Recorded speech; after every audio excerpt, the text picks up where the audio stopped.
And we are back. We're back. Episode 15 of the side piece. Yes. Which is moving forward going to be called Ruminations and Revelations.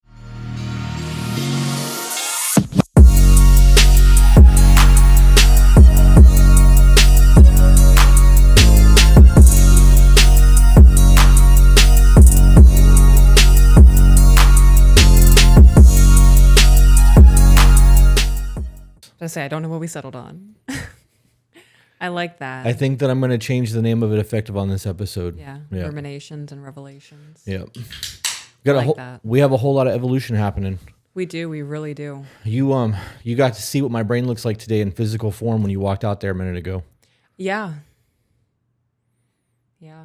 I'm not ashamed of it. No, I know. I'm not. She walked into the living room to ask me a question, and I was sitting on the couch with something going on TikTok. Yes. And then watching a Peter McKinnon video on YouTube, and I was paying attention to both of them. Just zoned the fuck out. Had no idea what was happening. You were like, hey, can I talk to you? And I'm like, well, no, I walked down and I was like, hey, are you like super focused on that? And you're like, apparently not. I was watching both, and I was keeping up with both things that was happening at the same time, but I wasn't paying attention really to either one of them. I was just kind of fucking sitting there. Yeah, that was... I don't know. I made a vlog this morning. Yeah, did you? And I actually posted it to YouTube, not just Discord. So it did a Thoughts from the Chair. Shouted out Steve for the name, which he texted me and thanked me for it because he actually saw it this morning. This is all changing. So much change. A lot going on. And I'm excited for it. For those that didn't see the vlog, we made a live stream last night. Was it last night? It was last night. Yeah, because I fell asleep on the couch. Yeah, somebody said that they told me about a website that tracks social media growth. Mm-hmm. And we are slated to hit 100,000 subs by July 5th.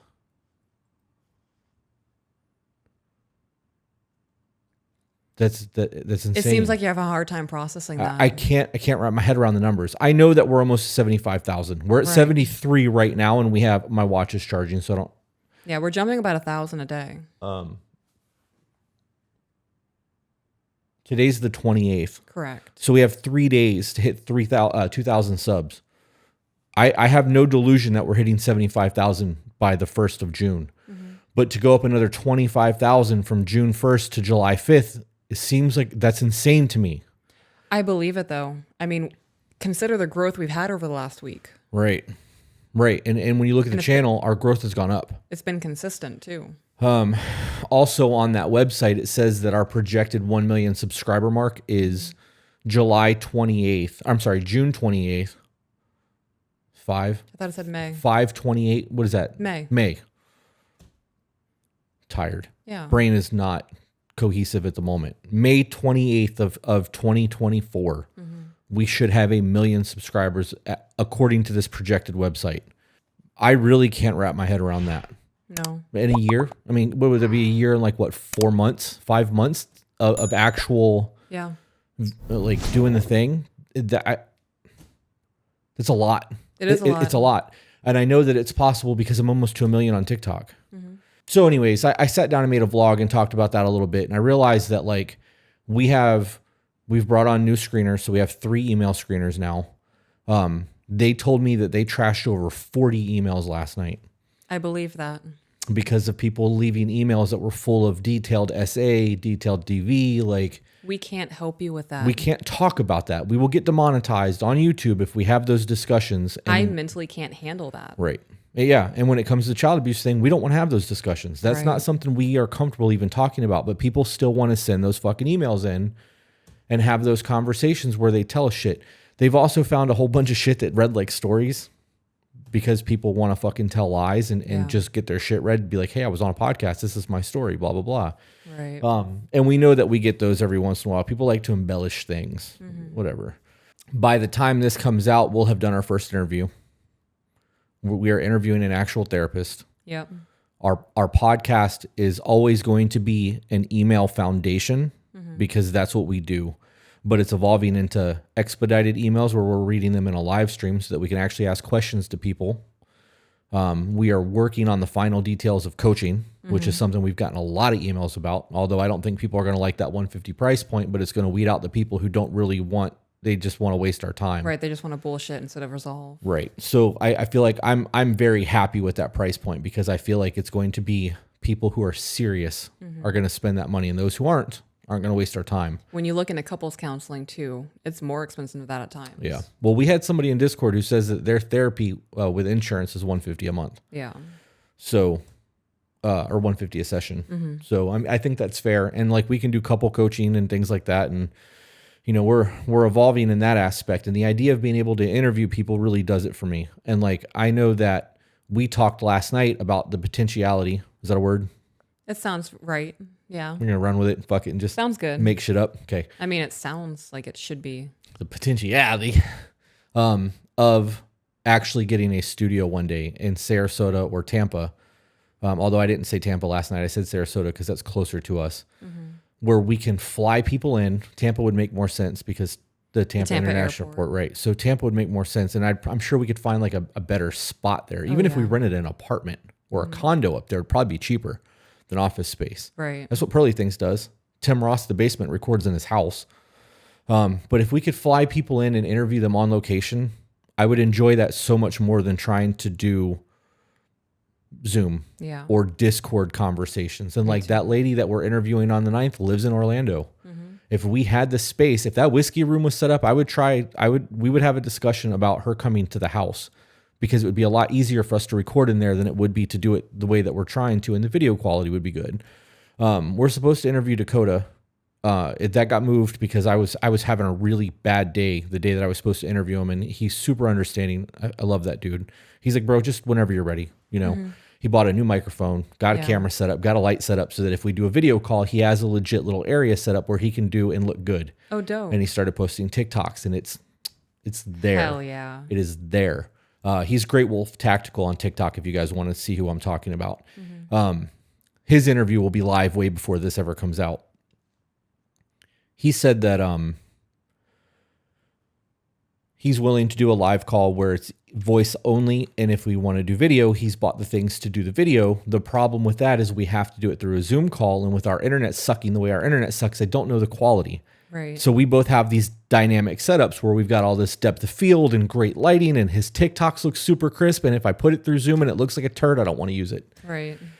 So, you know, when we look at the progression of all of this, 100,000 in a month, less than a month is what it's projecting.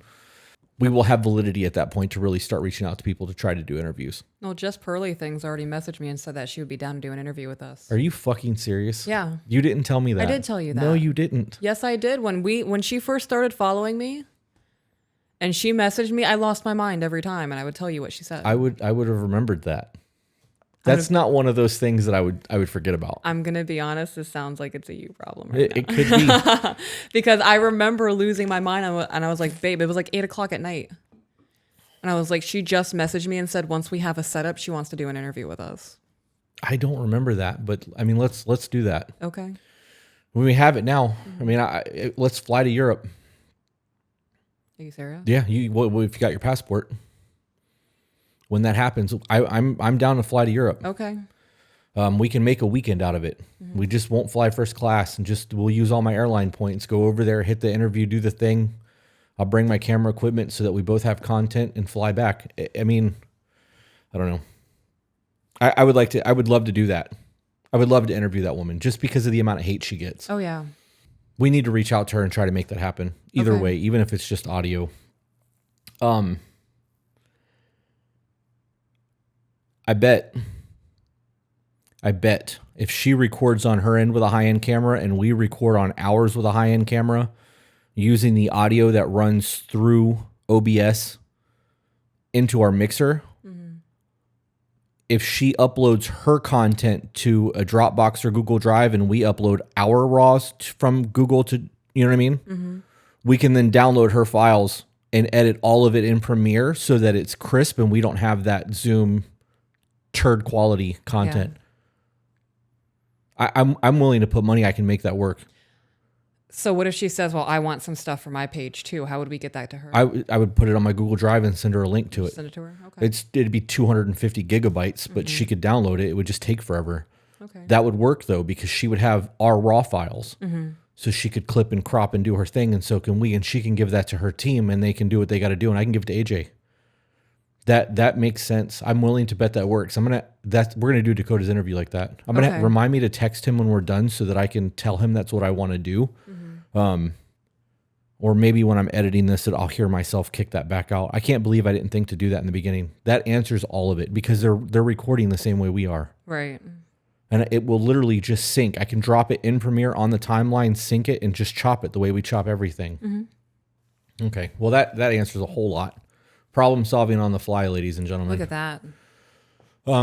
I also want to get another camera. I actually regret not buying that AS7 III while we were there.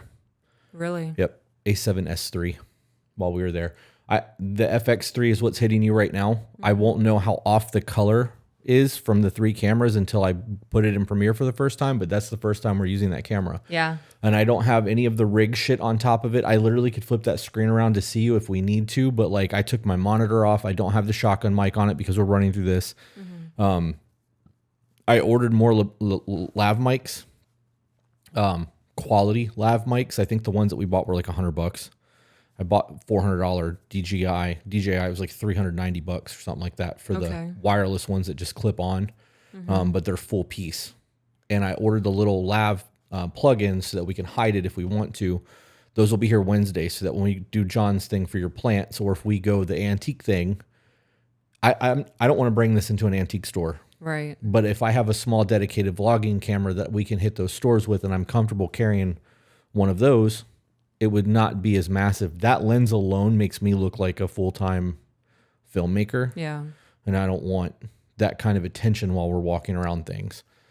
But if we're going to really start pushing content to Patreon that's not just emails and bullshit, and we're going to actually start making videos about our life, I want to have more than I need so that as we're going, I can go, okay, I got this, we're good, we can go. Right. I have another shotgun mic on that shelf over there, which will work on any of the cameras, and it's USB-C chargeable, so I don't ever have to worry about charging the batteries. It's a Rode mic. And then I got that big, like, expensive shotgun mic that is for this camera. I bought a couple other things. I got cages and racks and shit so that we can really deck out one of these cameras if we need to, but I don't want to have to constantly move our systems around. Right. So I don't know. I feel like I'm very excited right now. And I think I'm so excited. We can tell. My brain is going 1,000 miles a minute, and I can also tell, yeah. I'm trying so hard to remain calm and not be like, and that, because that's how my brain is going, and there's no way my mouth is going to keep up with all of it. So I don't know. I'm really excited about where things are moving. And like I went from being shocked by all of this to being a little bit optimistic. And now you're really just... Now I'm in full creative mode. Yeah. And, you know, I did all my hobby work. I got our desks built out. Those are done. I'm switching out my phone charger. And once that's finished and I get it really set up, I'm going to do a desk tour. Like I'll have you clean, like get all your kids' photos and shit down. And we'll do like a full desk thing to show off in Discord because people have wanted to see our desks. And I'm super pumped by that. It's the first time I've ever got to do something like that. So I really want to show it off. I don't want to talk about the products. I literally just want to do like a real quick swipe. Yeah. I'm not trying to do a YouTube video about our desks, or even individual photos like, hey, look at the setup. You know, that whole YouTube tour, desktop tour, warehouse tours where everybody's doing these build outs, and that rabbit hole that I went down watching content, I want to create again. Yeah. And I really feel like I asked you this the other night and you're like, nope, I never did that. And I kind of felt dumb. What? I was like, when you were a kid, did you ever have something that you would watch that would make you super amped up to go do those things? And you were like, no, not really. I don't think you understand my childhood. I know, but like that was just a moment that I was trying to relate with you on something. And like, I was trying to express my excitement, and it was the first time you were like, I don't know what you're talking about. Like, yeah, I've never experienced. I mean, I was still excited for you. Like, Yeah. I'm glad you're still like hyped up about it. I can't relate to it. but like even with your band thing, you didn't watch like the Trans-Siberian Orchestra and want to grab your sax and fucking run outside and start playing or anything like that. Was Okay, never well, a I've thing done for that. you? Yeah, Okay. like not with TV shows or movies though. That's never been a thing. Okay, but so I can now I'm excited again, right? Okay, so like yeah. because you've done it and you get to Yeah. experience it. So like before like jazz concerts, I was big dick into playing music. Like I Yeah. was winning gold medals and all of this shit. So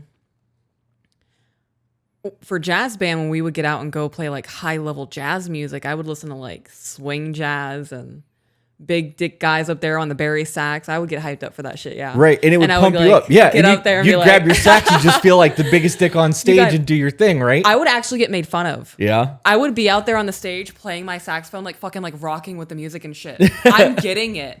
I have it recorded somewhere. I have to show you. That's funny. Yeah. So then you understand the excitement when I was trying to explain to you when I was a kid, we would watch skateboard movies and then we would go skateboard and that would Right. like amp us up to go do shit. And we'd always get hurt. Yeah. We'd always get hurt because you watch a pro do something and it's so fucking easy for them. Mm-hmm. And though they always have the slam sessions where they fall in the videos, like they cut it. They don't want to show you falling all the time. They want to show you landing the tricks because people want to watch Right, that nailing shit. it. And you get out there and you think you're fucking a pro and you eat shit repeatedly and like you get fucking hurt. But it's the excitement of doing. And because I started watching videos about photography again and creating content, I literally am excited to create. I want to take the cameras out and go shoot. And like, Right. I want to explore and I want to hike. And like, I have that desire to do something with my creativity again. And when I tell you I haven't wanted to do that for at least 4 years, I mean it. Like even when we've gone and done pictures, it's been more about me spending time with you than taking photos. Yeah, I can tell you don't want to be out there. I don't. We rush through it really quick and Sometimes. Yeah. Because of the heat, I get, antsy and don't I want to can be tell there. you want to leave. Yeah. But it's more about me spending time with you. It's more about the long drives. It's more about the time in the car than a conversation about the photography afterwards. But it's not about me actually creating photos because I didn't want to do it. I had a whole lot of things happen with my photography that made me not enjoy taking pictures anymore. And it felt like I was forcing myself to be creative because that passion was gone. And I feel that passion again. And like, I want to create shit. So I'm utilizing that desire to implement into the podcast to do maybe cooking videos with you or to do the antique store runs or do your plant thing. I mean, I would be willing to grab one of these cameras and follow you through Lowe's.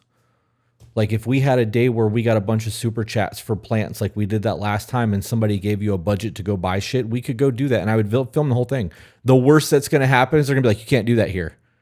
Well, if I've already been doing it, so what? We'll go to a Right. different store and do it again until they tell us to leave. Like, I don't give a shit. They're not going to be like, give me the SD card. They're just going to be like, Right. hey, you can't film here. Be like, sorry, I didn't know. I fucking know that I can't do that. Most of the time, they're going to tell you to get out of the store with the camera, but I'm going to do it anyways. Best chance scenario, they're going to see me and be like, I ain't fucking saying nothing to that guy. You say something to him. Yeah. Go tell him he can't do Yeah. that. Yeah. What do you mean I have to go tell him he can't do that? He's going to look at me and say, try. Yeah. It's so funny. But I want to be able to do those things. And I want to get creative content to go into the vlogs and or into the podcasts, which won't make a whole lot of sense for the people listening on Spotify and iTunes, but it will for the people who are watching on YouTube. And that is our target audience. Right. Everything that we put into the streaming service is bonus content for us because our main platform is YouTube. So maybe I would have to do a render where I just turn off those timelines and then turn them back on when I'm done editing and then export it twice. So I have one for the podcast and one for YouTube, which is, it's not a whole lot more work, but a little bit, not a whole lot. Adds a step. Right. I don't know how I feel about you recording me while plant shopping. Why? I don't think I'm entertaining enough to just have my life recorded. You remember how awkward it was to do this in the beginning? Yes. Do you know how awkward it's not now? Like, does any of this bother you at all No. anymore?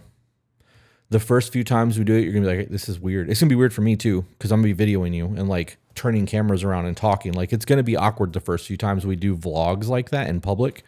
But after we start doing it and like it becomes normal for us, it'll get really good. And in the event that we're out doing that shit and people recognize us, they're not going to be like, hey, look at them recording. They're going to be like, oh my God, that's the To Be Better people. You know what I mean? So we'll cross that bridge when we come to it. It could be one of those things that we just record John Hogan, or we record on the back porch or whatever until we get comfortable with that process. And then we go to the Corkscrew Nature Preserve in Naples and take pictures and video while we're down there. We can talk about things, you know, as you're fine. Oh, look, a butterfly, or look at the raccoons. You know, I can pop the other camera up. If I have a double sling.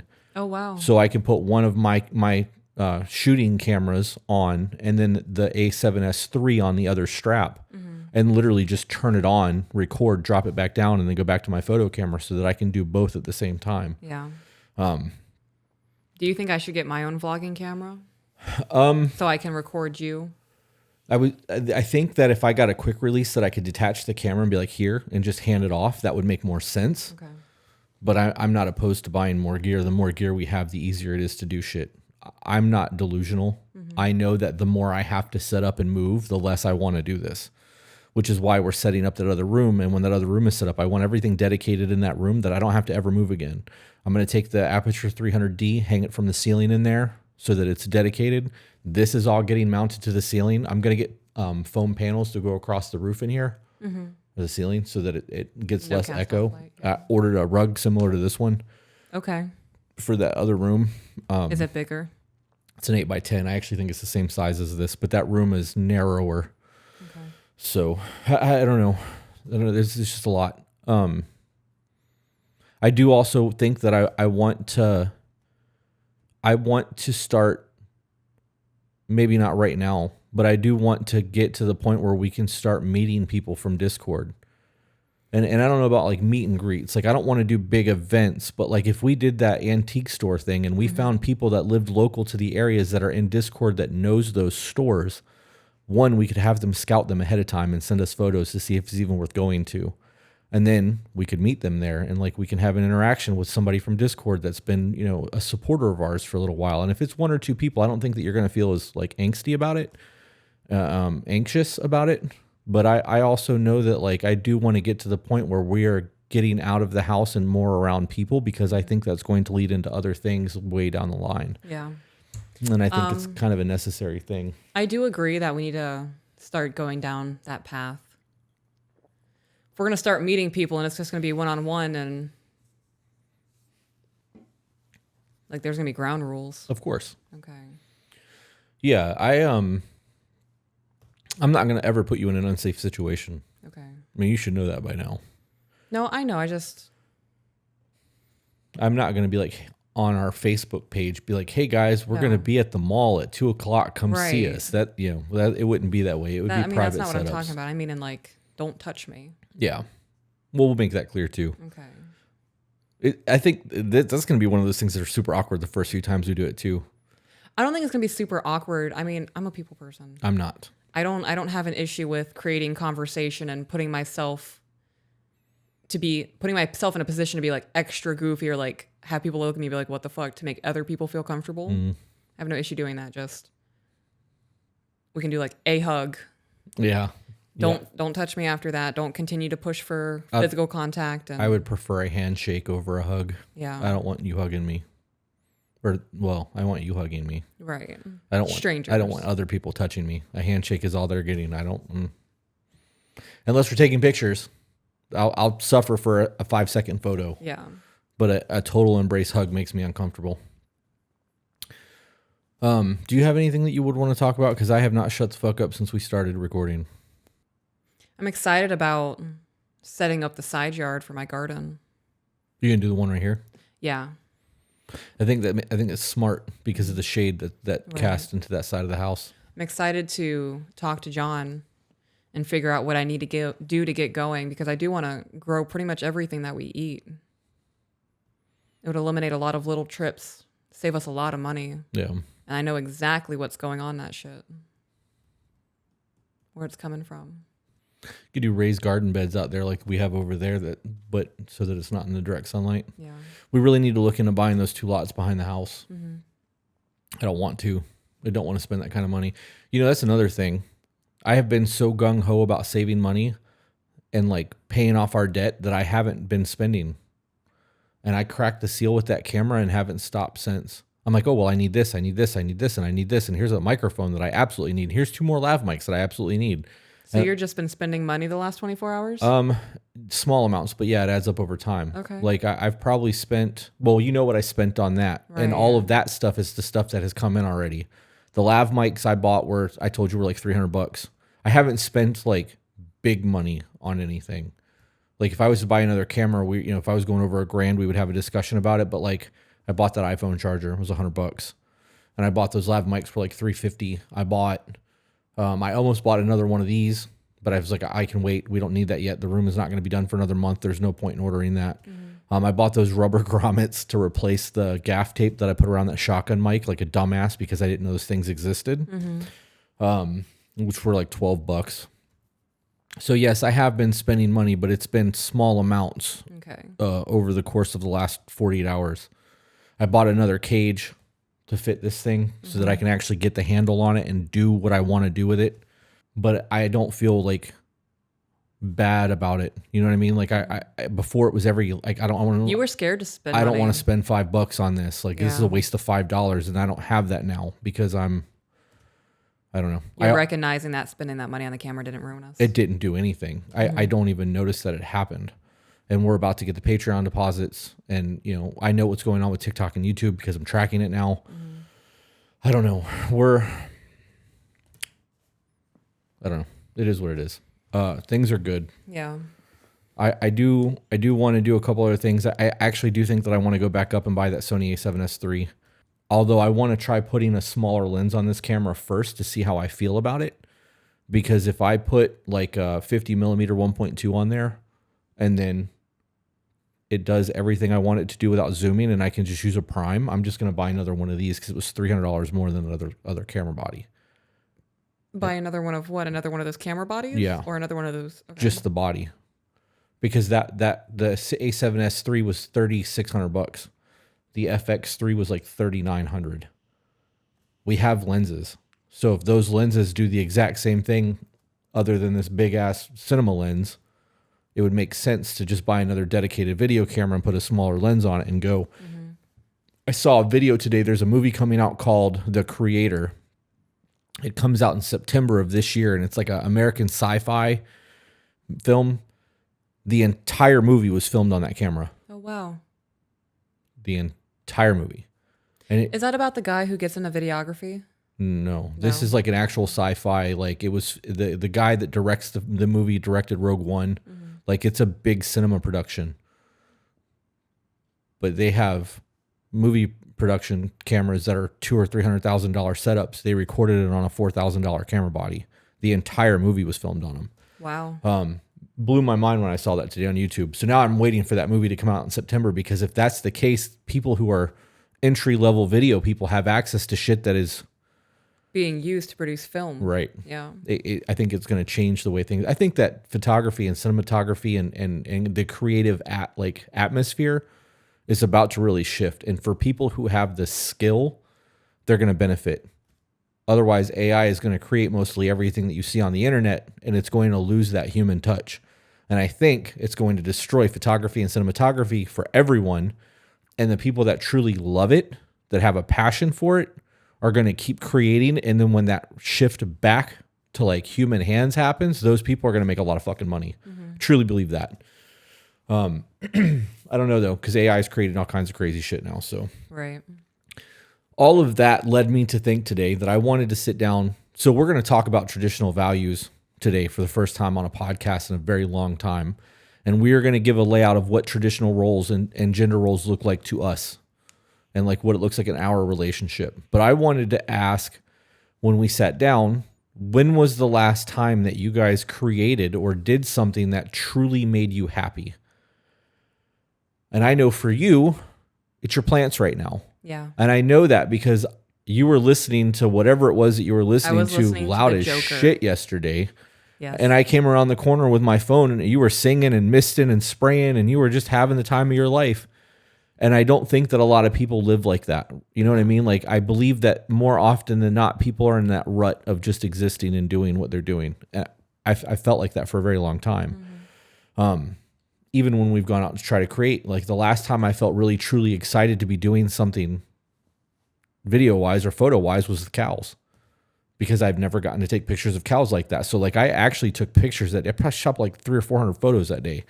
And I got some really dope shots. I enjoyed being out there. I enjoyed playing the video aspect of things and like trying to do that with you. That was a lot of fun for me, but that was the last time that I've had that creative desire to do something. And I understand that not everyone's a creative. I know that some people don't have artistic abilities and they don't want to learn photography, and some people just shoot with their iPhone, and that's fine. But when was the last time that you like truly enjoyed just being in the moment, living, doing something that makes you happy? That's my question for everyone. And if it's been a while, why? Why has it been a while? Why haven't you taken the hour or 2 hours to find something that you really truly enjoy and make the time to actually do it? Because I can give you all kinds of reasons why I haven't. Yeah. And they're all excuses. I've been doing it every day. I know you have.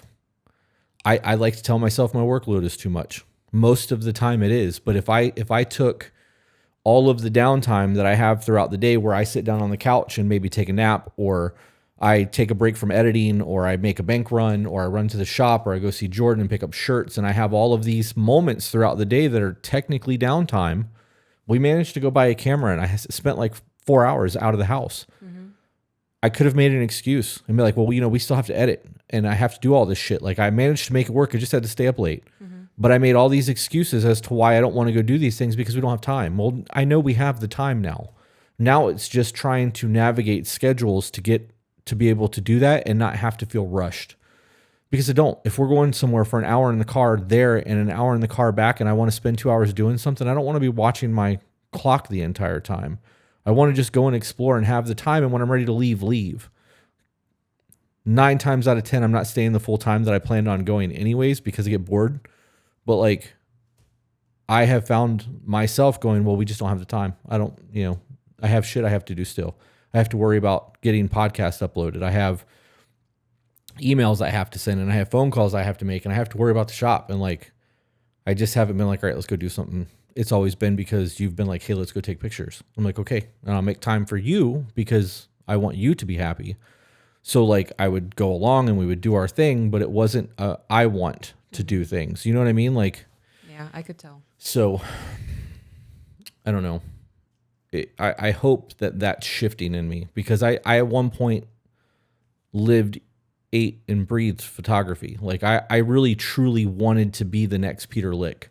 I wanted to be the next Ansel Adams. Like I wanted to be that guy that could just travel and take pictures and sell prints and like create and awe-inspire people.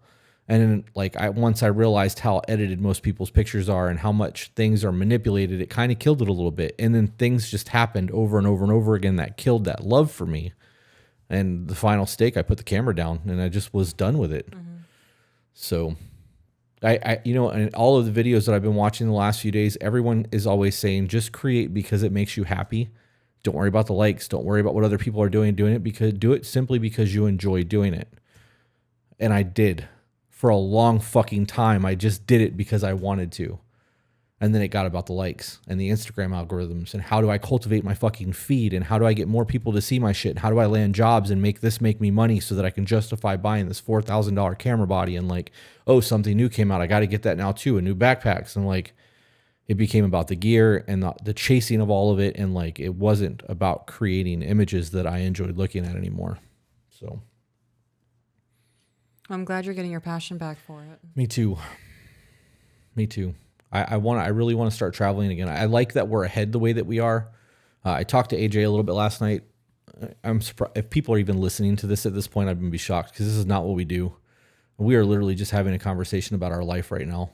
I talked to AJ last night about editing because I want to get to a point where I don't have to do shit other than sit in this chair, record, and then dump all my SD drives onto Google Drive for other people to download, edit, and do their thing with. And he's comfortable editing. But if he edits and does his thing and I have to clip for TikTok, I have to have him upload and then I have to download it back. And I no longer have the multiple timeline thing where I can look for the chops and just copy and paste.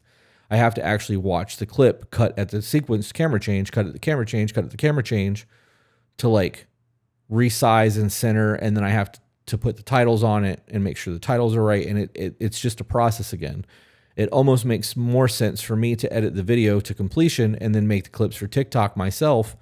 But with us being as far as ahead as we are, if I only have to do 2 videos a week, I can do that. That's easy. And if we're going to be doing a lot more live streaming, which we are, I don't have to worry about any of that shit. And if it gets to the point that he actually does move here, him doing all of that timeline shit would be super fucking easy, because then I can just have him give me the hard drive and I can do the clips and he can go. He did say that he's going to look into making the AI editor do clips between 1 and 2 minutes, because if he can get the AI editor to do those clips, then I don't have to do any of the editing anymore. It's done. I signed up to a website today for, this was the most expensive thing that I've bought in the last like 2 days since I bought that camera. It was $450. I signed up to a content website that will allow me to download intro videos and landscapes and sounds. It's kind of like Epidemic, the way that I get the audio for our shit, but they're intro videos that you can just drag and drop to replace stuff on. And I did a team one so that AJ has access to it too, so that we can do, like, if I'm going to start doing from the chair vlogs, I want my own intro for the vlog. And you can do the same thing for the Pondering for Peaches. And like, we can have our own intro. And if we do like outdoor vloggy shit, we can have an intro for that, because I want to have different intros for everything that we're doing. I don't want it to all just be the same thing. What we're doing is a show. Right. Yeah. I would love to have an intro for my vlogging. Yeah. I told him that today. Yeah.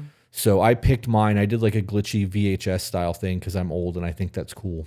So, but we can get on that website later tonight and you can look for intros that you like. And then literally what he does is going to go through clips of content that we have on the Google Drive to pull our videos and then just match it up to the changes. And then we find music to go over top of it. It's super easy to do because he knows how to use After Effects.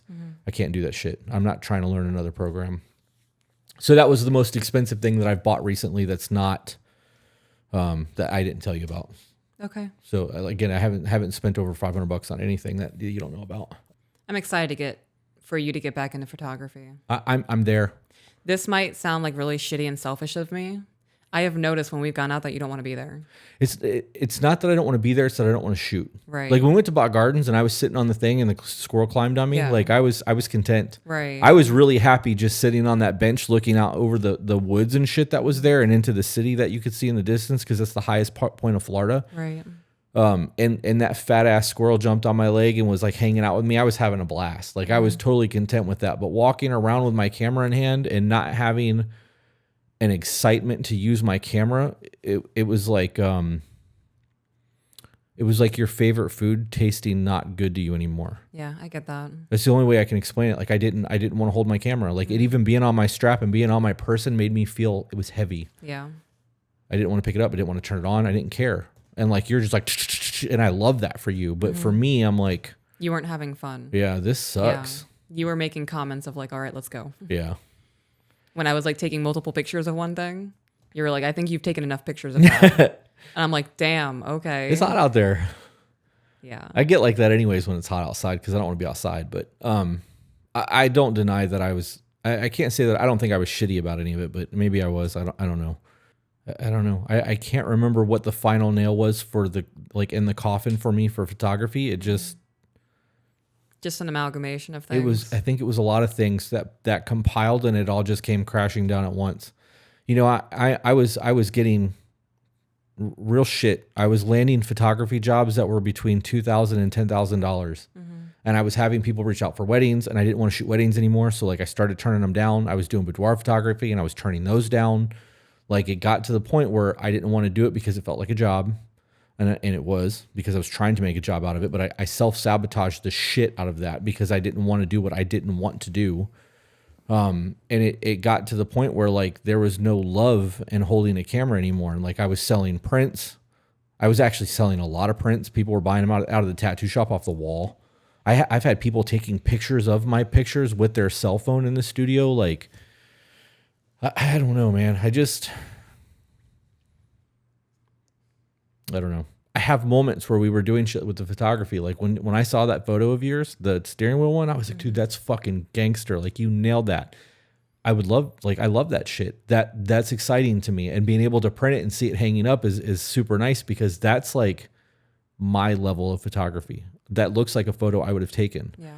And knowing that you did it as an amateur and you fucking nailed it, like I'm super excited about that. And it makes me want to make you do like, not make you, wrong term, makes me want you to continue to shoot, to do those things, to get to that level so that you can nail those shots consistently. I even got an ego about me. Like, and I know I did because I would take 1 or 2 pictures and be like, yeah, I got it. I don't have to worry about it. And it used to be that I would take 30 to 40 pictures of the same thing because it's fucking digital. Worst comes to worst, you delete it. I'd be like, yeah, I got it. And I would walk away from it and then come back and find out that I might have misfocused or, you know, it was a little overexposed for my taste. And then I couldn't bring it back down because there was something blown out in the background or whatever. I don't know. Because it was a chore. Yeah. It wasn't a passion. Anything else you want to talk about? I mean, I have all kinds of stuff I want to talk about, but I got to be honest, I don't think they want to continue listening to this. So, yeah. So what's the conversation you want to have? Today is supposed to be part... I don't know what part it was. I guess part 4 maybe of the series that we were doing, where we were going from working on yourself between relationships to the courting dating phase to what to look for before you move in and get married. And then I think there was one other video that we did. There was discussions about, I don't remember what it was, but that was episode 14. And then when this one was supposed to be what traditional values look like, because we were being asked in that series from the people who've already watched that content that we need to do that next. Okay. Because if you're going to get married and you're going to get into a traditional value relationship with traditional gender roles, how does that look in a way that people aren't getting taken advantage of? Oh, the other video was the line of being treated like a girlfriend or being treated like a wife or being used, because I guess that was a fine line. That was the other video. Yeah. So when it comes to the traditional values, gender roles that we live, you know, did you see that comment I left on your TikTok this morning? No, I haven't really checked that video since I posted. I checked it like 30 minutes after I did, and I haven't looked since. It was the one you posted yesterday, the one where I was telling you that I really appreciate you getting done up. Mm-hmm. I said in that video that I appreciate that you make yourself presentable. And somebody was like, damn, she wouldn't be attractive to you if she was just in sweats and a messy bun. And I'm like, that's not at all what I'm talking about. Right. Like I've lived in sweat, and we've had that conversation. Anyways, the reach and the need for people to twist our conversations into something ugly instead of just taking it for face value, and that the compliments and the gratitude that we have. I am really over it. Yeah. You see it constantly. People twisting what we are saying to fit a narrative through their cognitive bias. It's. Yep. I am also over it, yeah. I really don't go into my comment sections. Whenever you show up on my FYP, or if I log in and it's your video there, I always heart it, let it play all the way through so that you get the view time. Mm-hmm. And every once in a while, I'll look at the comment if it's got like low comments just to kind of read through. And it's overwhelmingly positive. Yeah. But there's always that 2 to 3 people who are just so negative. They're miserable by existence. Oh. And they feel like they need to twist things to make it miserable. And like, your followers will always come to your aid. And they're always like, you guys clearly don't watch the podcast. You have no fucking idea what you're talking about. Mm-hmm. And I love that. I don't understand how people can be miserable by nature like that and want to be in a relationship. Because they're not going to succeed. Like, they're going to have a miserable relationship if that's their cognitive bias on the world. And they're really going to put somebody through hell with that mindset. And then blame them for it. And now this person's going to have a whole host of issues. Yeah. Have the same negative bias that other person had, and just it's going to spread. Yep. Yep. There's a whole lot of people out there with a whole lot of baggage that have never tried to work through any of it. And you can see it clearly in the comments of TikTok. So anyways, when you decide that you want to start having traditional gender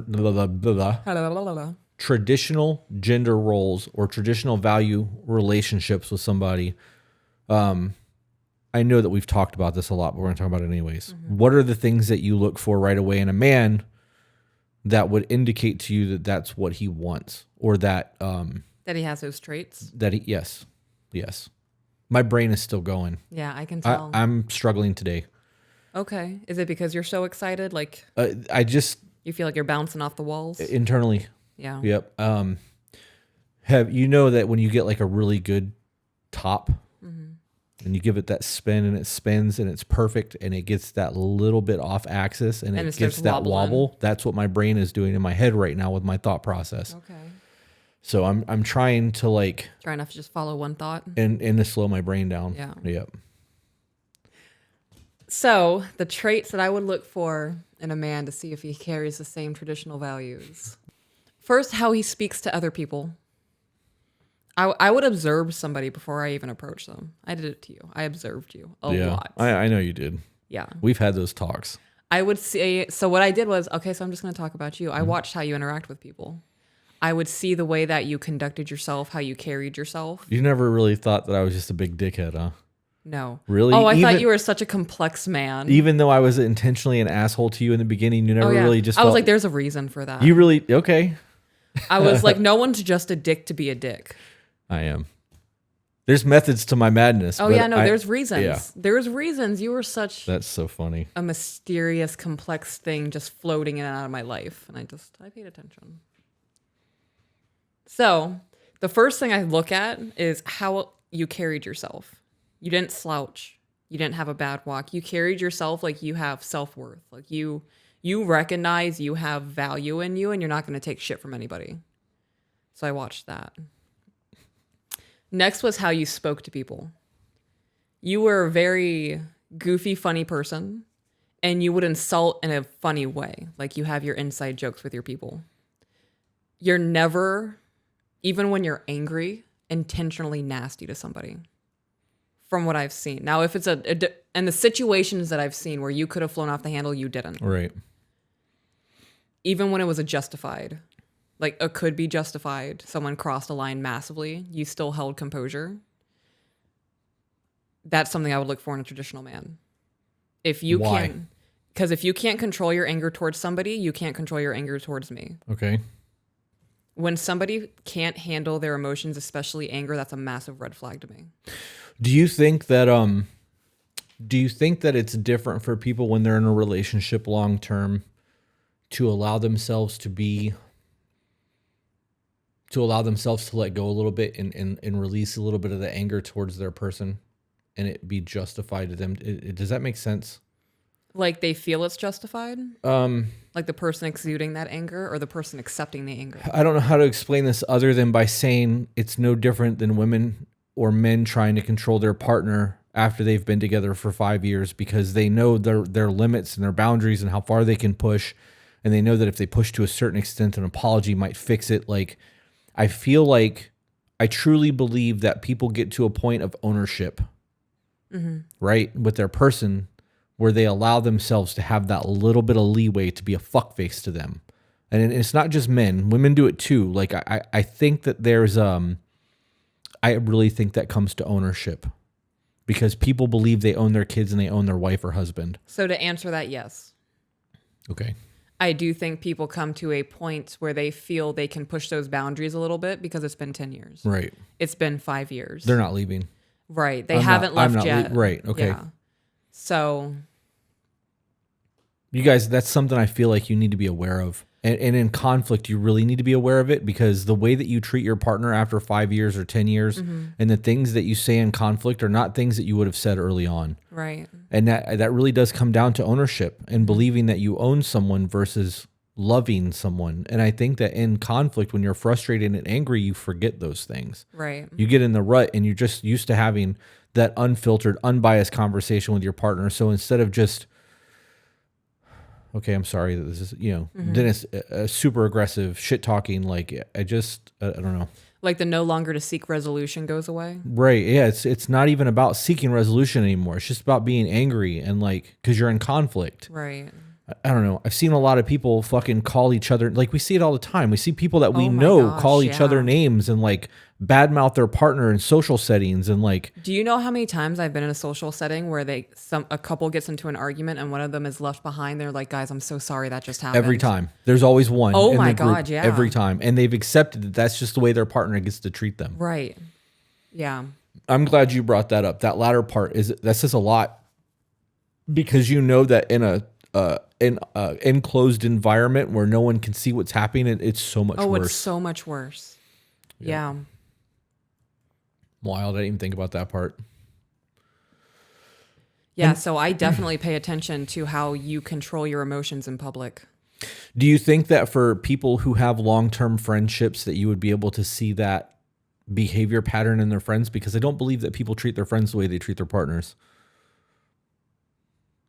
This is not really relevant to the conversation. I do believe that I do believe that people treat friends differently than they treat their partners. Not everybody. Right. Some people do have that standard of, I'm not going to dip below this no matter who you are in my life. I do believe that there are certain people who will put their best foot forward to friends, especially in a manipulative situation. So that way when someone comes forward and says, so-and-so did this, no, I've never seen them do that. Right. The version that I have of them would never do that. Right. Yeah, okay, that makes sense to the version of them. I didn't think about that either. Yeah. I was thinking more along the lines of the control thing, because you don't control your... When was the last time you ever told your best friend to do something? And this happens in every relationship. And I'm sure that I've done it.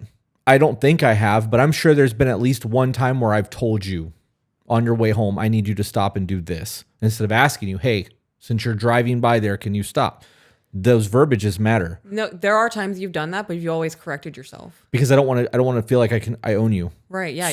You've always caught it in the moment, even in text messages. Yeah. You have sent the text message, and then right after that I receive, I shouldn't have said it that way. Can you? Yeah. Or would you?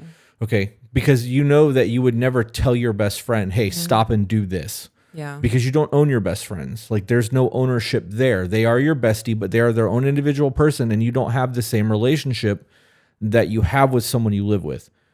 So I think that go ahead. Okay, I want to interject because this is relevant. So in that you ask your friends versus demand your friends, it's because you have separate lives. Right. You don't know what's going on in their life.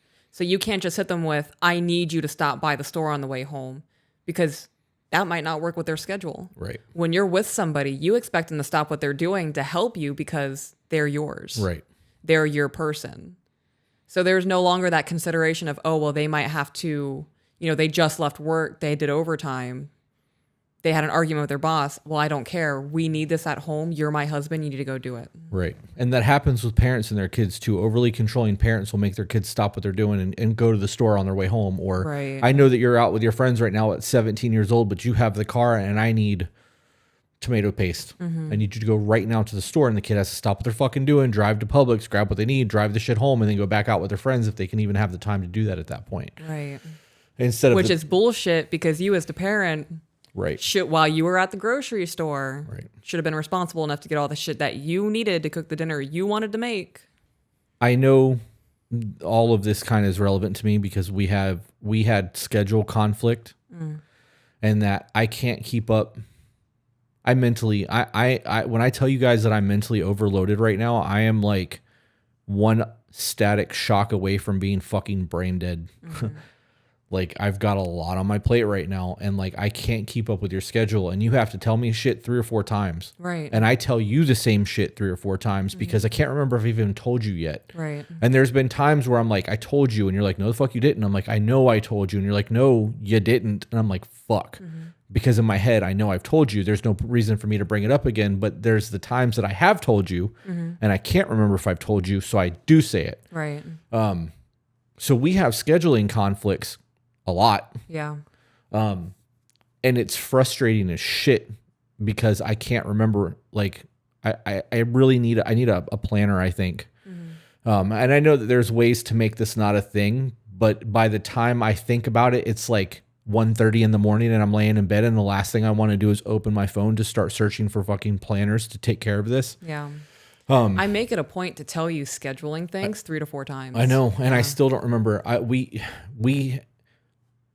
You literally told me something that you were doing Monday or Tuesday right before we sat down to record, and I have no fucking idea what it was. That's the pool day on Tuesday. Yeah, it was gone. And I remember when you said something, I'm like, you're going to have to tell me that again. Yeah. Because I was doing, I can't, anyways, my bandwidth is fucking tapped. Because of that, when those frustrations happen, I really have to watch how I talk to you. Because when I feel like I've done something, good or bad, and I feel like I need to reiterate that point or defend myself, because those are natural things for everyone. If I react instead of take a breath and try to talk to you, it will start drama between us. I don't want that drama. And like, you have to do the same thing. And when we're both feeling like that, we can't communicate with each other in the moment because we can't. There's too much going on in both of our brains. Right. So that's why that whole conversation came up, because I don't want to ever feel like I own or control you.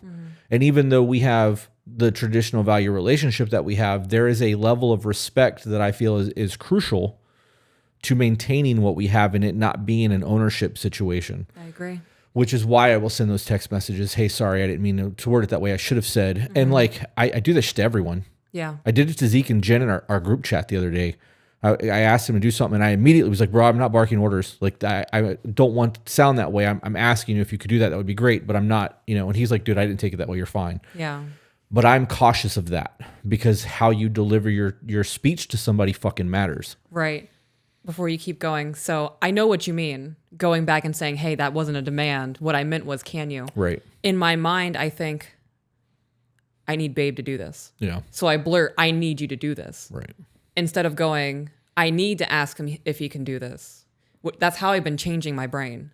I need to ask him if he can do this.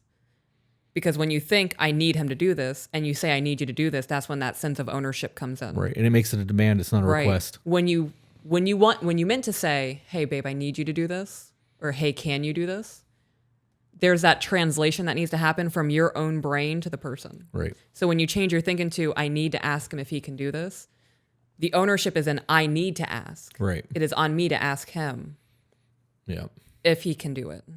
Did that make sense? Yeah, it does. Okay, because that was just a thought I had in the moment. I haven't been thinking about that until now. Yeah, that it changes the dialect between the two of you. All the ownership shit is super important to traditional values because when you have that traditional gender role household, people already look at that as somebody's being abused in slavery and all of that. When you are able to remove the ownership, you're mine.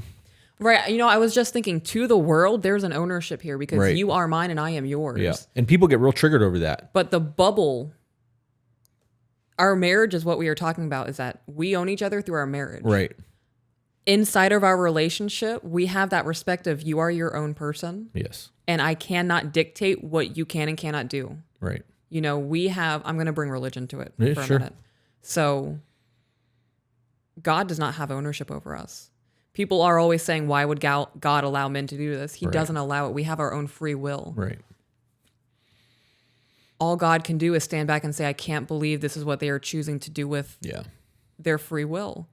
So inside of our marriage, we know that we each have our own free will. At any point, we can walk our way because we have the free will to do that. Right. We respect each other because every day is a choice to be here. If that respect's removed, there's issues. Right. Did all that make sense? Yep. Okay. I'm picking up what you're putting down. Dope. And all of that is absolutely correct. The lack of ownership between the two of us, what I was going to say is that, yes, you are mine. And I say it all the time. You're my woman. And like, I do have a sense of ownership in that it's my duty to protect you and keep you safe and like to treat you the way you deserve to be treated.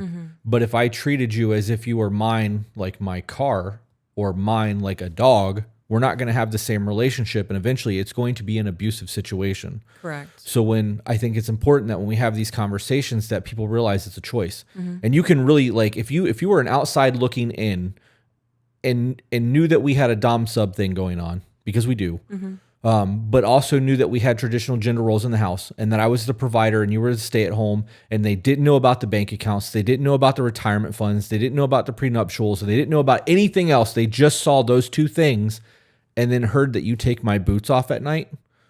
They would go, she's being manipulated and abused and he's a piece of shit. And they would prejudge all of that. Through a cognitive bias. Through their cognitive bias, because there are people who use what we have to manipulate and financially abuse. And, so with all of that being said, I think it's important that if you are going to look into a traditional value relationship, and this is something that you want, that you set those ground rules ahead of time and you do it while it's still very new. Not when you get married. You set those more like when you're about to move in with each other kind of thing. Right. So that you have the idea of how things are supposed to look. And if you are together for 2 years before you get married, you have 2 years to see how things are going to change and evolve. Because you don't want to find yourself like that chick who sold her fucking car so the guy could go on his hobby vacation and doesn't have anything now. Right. And she's stuck. Right. What a shitty situation to be in. Yep. You know, we are going to get to the point where we're going to get big enough that people that send in emails like that, we're going to be in a position to do shit for them. I can't wait for that. I can't either. Oh my God. You know, right now, really, like the only thing I feel like I am doing to redistribute the wealth that we're getting into the podcast, every time I come across a content creator who isn't doing some gimmicky bullshit, I will gift them. Yeah. Like I'll go through like $10 or $15 gifting them. And I do that a couple of times a week when I come across like a legit person who is in there just trying to get their interest going. There's a dude who does anime painting and he's really good at it. Yeah. Like it looks like comic book shit. And every time I pop into his lives, he has all of his shit up on a display and he's just interacting with people. And he has maybe 10 or 15 people. I think the highest I saw watching him was 45. How many followers does he have? Not a lot. Why don't we reach out to these people? Okay. Let's because that we can do that. It doesn't cost us anything. I was okay. So full disclosure, I was thinking like in that scenario, I don't know that woman that sent that car email, but do you know how dope it would have been if we could have been like, hey, where do you live? And then we could have been like, we're going to help you get a car. Yeah. Like if we had Mr. Beast money, we could do shit like that. Dude. I would want to be helping like single moms get houses and shit. Same. Pay off fucking Walmart layaways and like adopt Christmas gifts and shit. Right. Let's get it. Well, you know, we do a lot through charity already through the other businesses, but to do it from this, it would be, we made it, right? But for like small time creators, if that kid is a dope fucking artist, why don't we interview him? Yeah. You know, we could, if nothing else, we have 75,000 people on YouTube and 1 million people, 1.4 million or 5 million people between our TikToks that we could gain exposure to him through, and it won't cost us a fucking dime. I'm down for that. I am too. So when you come across those things, reach out to those people. Well, I don't want them coming to the house. We could do it on, I figured out how to do all that now. Oh, okay. Figured it out at the beginning of the podcast. You know how dope it would be to be able to get to a point in the podcast where you can fly people in to be interviewed? Like they won't have to pay for anything. Yep, that's the goal. That's what I was talking about earlier with the studio space. If we had an apartment in Tampa. Yeah, we could. Well, I didn't know you meant flying people in too. Yeah. I would love to be able to pay for people's plane tickets. Right. Like that artist. Oh, that'd be fantastic. That's the goal. That's what I want to get to. I do. Yeah. I want this to evolve to a point where we're really affecting change because we're changing relationships. Oh, yeah. And we are changing lives. We hear it all the fucking time, but it doesn't seem real to me. I agree. Okay. So Yeah. you understand what I'm saying then, right? Like I know it's real. Right. I know. I can't attach these emails to anybody. These are just words on a screen to me. And I know somebody wrote them. You're faceless to me. Yep. And I am somebody who needs the actual, like when people send photos, I can tie a person to this email. Like I can tie, I don't know, like I imagine people's lives sometimes. I do like too. When I'm driving and I'm driving in a residential neighborhood and I see everybody at home with their lights on, I'm like, there's a whole ass life in there. Somebody who has been through shit, Yep. who has stories, who has things that keep them up at night. Totally different from my own shit. It's crazy to think about. While we're on this topic, if you guys want to do interviews, if you are a creator, artist, whatever, podcaster, author, if you're doing something in a creative field or you're a small business owner that's in a long-term relationship and you think that you have value to our podcast, send us an email to be better, the number 2, bebetterco@gmail.com, titled interview. And we will correspond with you. It would be nothing for us to do that. Right. You know, we have one chick in the Discord. I'm not going to name her. She wrote in. She had an injury. She was laid up. And she's passionate about writing. Yep. And she stopped. And since listening to the podcast and recognizing and like getting that confidence a little bit, she finished a screenplay and it's being produced. It is being produced. It's fucking being produced. Like, I want to go to that play I if do it's too. possible. I do too. That's why I keep telling you to get your passport. Okay. We have to do that because I found the application. okay. I dug through my email and I found it. So I'm going to fill out the application. I'm going to have to go down to the office. Yeah. We could, because that person lives in Canada. Mm-hmm. I want to go to Banff National Park. You want to see me fucking nerd over photography? Get me into Montana and Banff and into that area. Okay. And it's game over. Like, You could do a little vacation out of it. I'm down for that. Okay. And we could see Jen while we're up there. Mm-hmm. Like, we could actually make a thing out of it. I really want to get to. I know that people think that we're something special.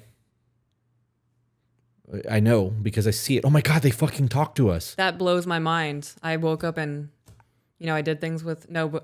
This was yesterday. No, I cry every day. My point is, I cry a lot. Like me processing my shit, I cry often. Yeah. Yeah. So like I'm struggling just as much as all of you guys are. Yeah. But I want to meet these people because we've developed bonds with a lot of them. Mm-hmm. And that means something to me. I have more digital friends now, like legitimate friends, than I have in real life. Like I talked to Dakota and Zach and Steven in the men's group and AJ more than anyone in my real life. I realized that this morning. I have like 3 fucking friends in real life because I've moved so far away from all of that my world has shifted.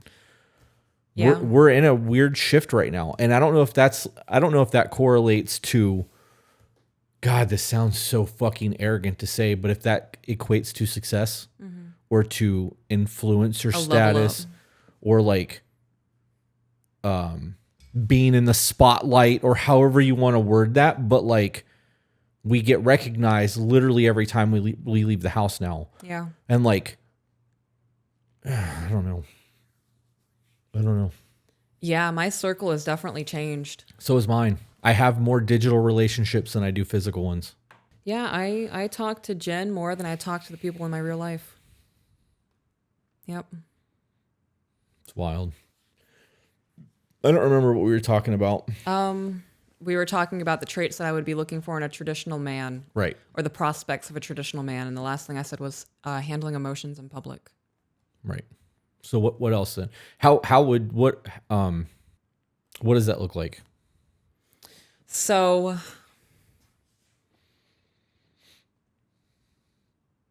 I'm not comfortable doing the online dating app thing. I've tried it. I went on a couple of dates from a dating app. Never again. I will never go back to that. Awful experiences. Right. You hear all of these awful experiences, people being essayed, unalived. There are some dope stories out there, like we met on Bumble or we met on Tinder, we met on Facebook dating. That's cool. I love that it worked out for you guys. You took the chance, you took the risk, you went for it. I would not personally ever do that again. So all of my interactions would have to be real life people. Like I met them at the coffee shop, and I'm not afraid to initiate an action. What do you mean? Are you a woman that's willing to give a man a compliment just because? Oh yeah, are you kidding me? I made you uncomfortable at times. Yeah, a lot. It wasn't just at times. It was a lot. Yeah. Like it was a lot. I was very straightforward. Yeah. Yeah. That goes a long way for us though, because most men don't get compliments. Mm-hmm. So when a woman compliments a man, it changes the trajectory of our month. Yeah. I'm telling you, we don't get compliments like that. When we first started talking and you would tell me all the dudes that were messaging you and like trying to slide into your DMs and shit, I'm like, nobody even tells me they like my shoes. Like, yeah. You know what I mean? It's just not the same. Men don't get compliments like that. Or maybe it's just me. Maybe I don't get compliments like that. And that's just my reality, but I don't know. So you would just walk up to a dude at a coffee shop and strike up a conversation? Yeah, I would. Mm-hmm. It would be something funny too. Yeah. You hit him with the humor. Probably, yeah. That's how I get you. Yeah. Yeah. Is that how I got you? No. No. What was it? How did I? No, it wasn't. No. It wasn't your humor. Although I did appreciate it. There were a lot of like things that you did that were so different from what everyone else in my life was doing that you just fucking stood out. Okay. I don't even like it. You ever see a photo on Instagram where it's like a street and the light is coming between the buildings a certain way and everything on the edges is dark. And there's just that one ray of one light. beam of light coming through. And when you look at the picture, there's that one fucking person in the middle of it that like your eye immediately goes to before it goes to the rest of the image. Yeah. That was the social interaction part of you. Okay. Because you were the exact opposite of everyone in my fucking life. And you just stood out to me. Okay. So. Do you still feel that way about me? All the time. All the fucking time. Yeah. Yep. Especially when I'm depressed.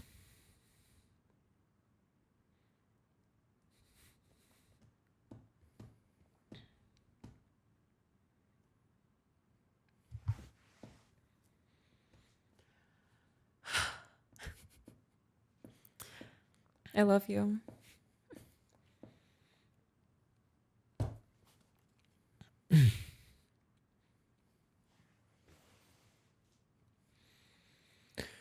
I can talk now and not Yeah. cry. I love you too. Yeah, that's really good to hear because, sometimes I really do just feel like a burden to you. Not at all. I know that my depression's still a thing. It's still prevalent. Right. It's nowhere near as bad as it was before. Yeah. And I've gotten a very big control over all of it. But there's still a whole lot of darkness in me. Yeah. And I don't think that that'll ever go away. Yeah. I see it at times. So. It really is my goal. Like every day to just make you just smile like once. Yeah. Yeah. Well, that happens every day. So you're fucking crushing that goal. Oh, fuck. So yeah, I would just approach a dude and strike up a conversation. I'm pretty sure that's how you and I actually formed a friendship. I texted you out of the blue and was like, hey, you won't believe what just fucking happened with the Domino's receipt. I called in and was like,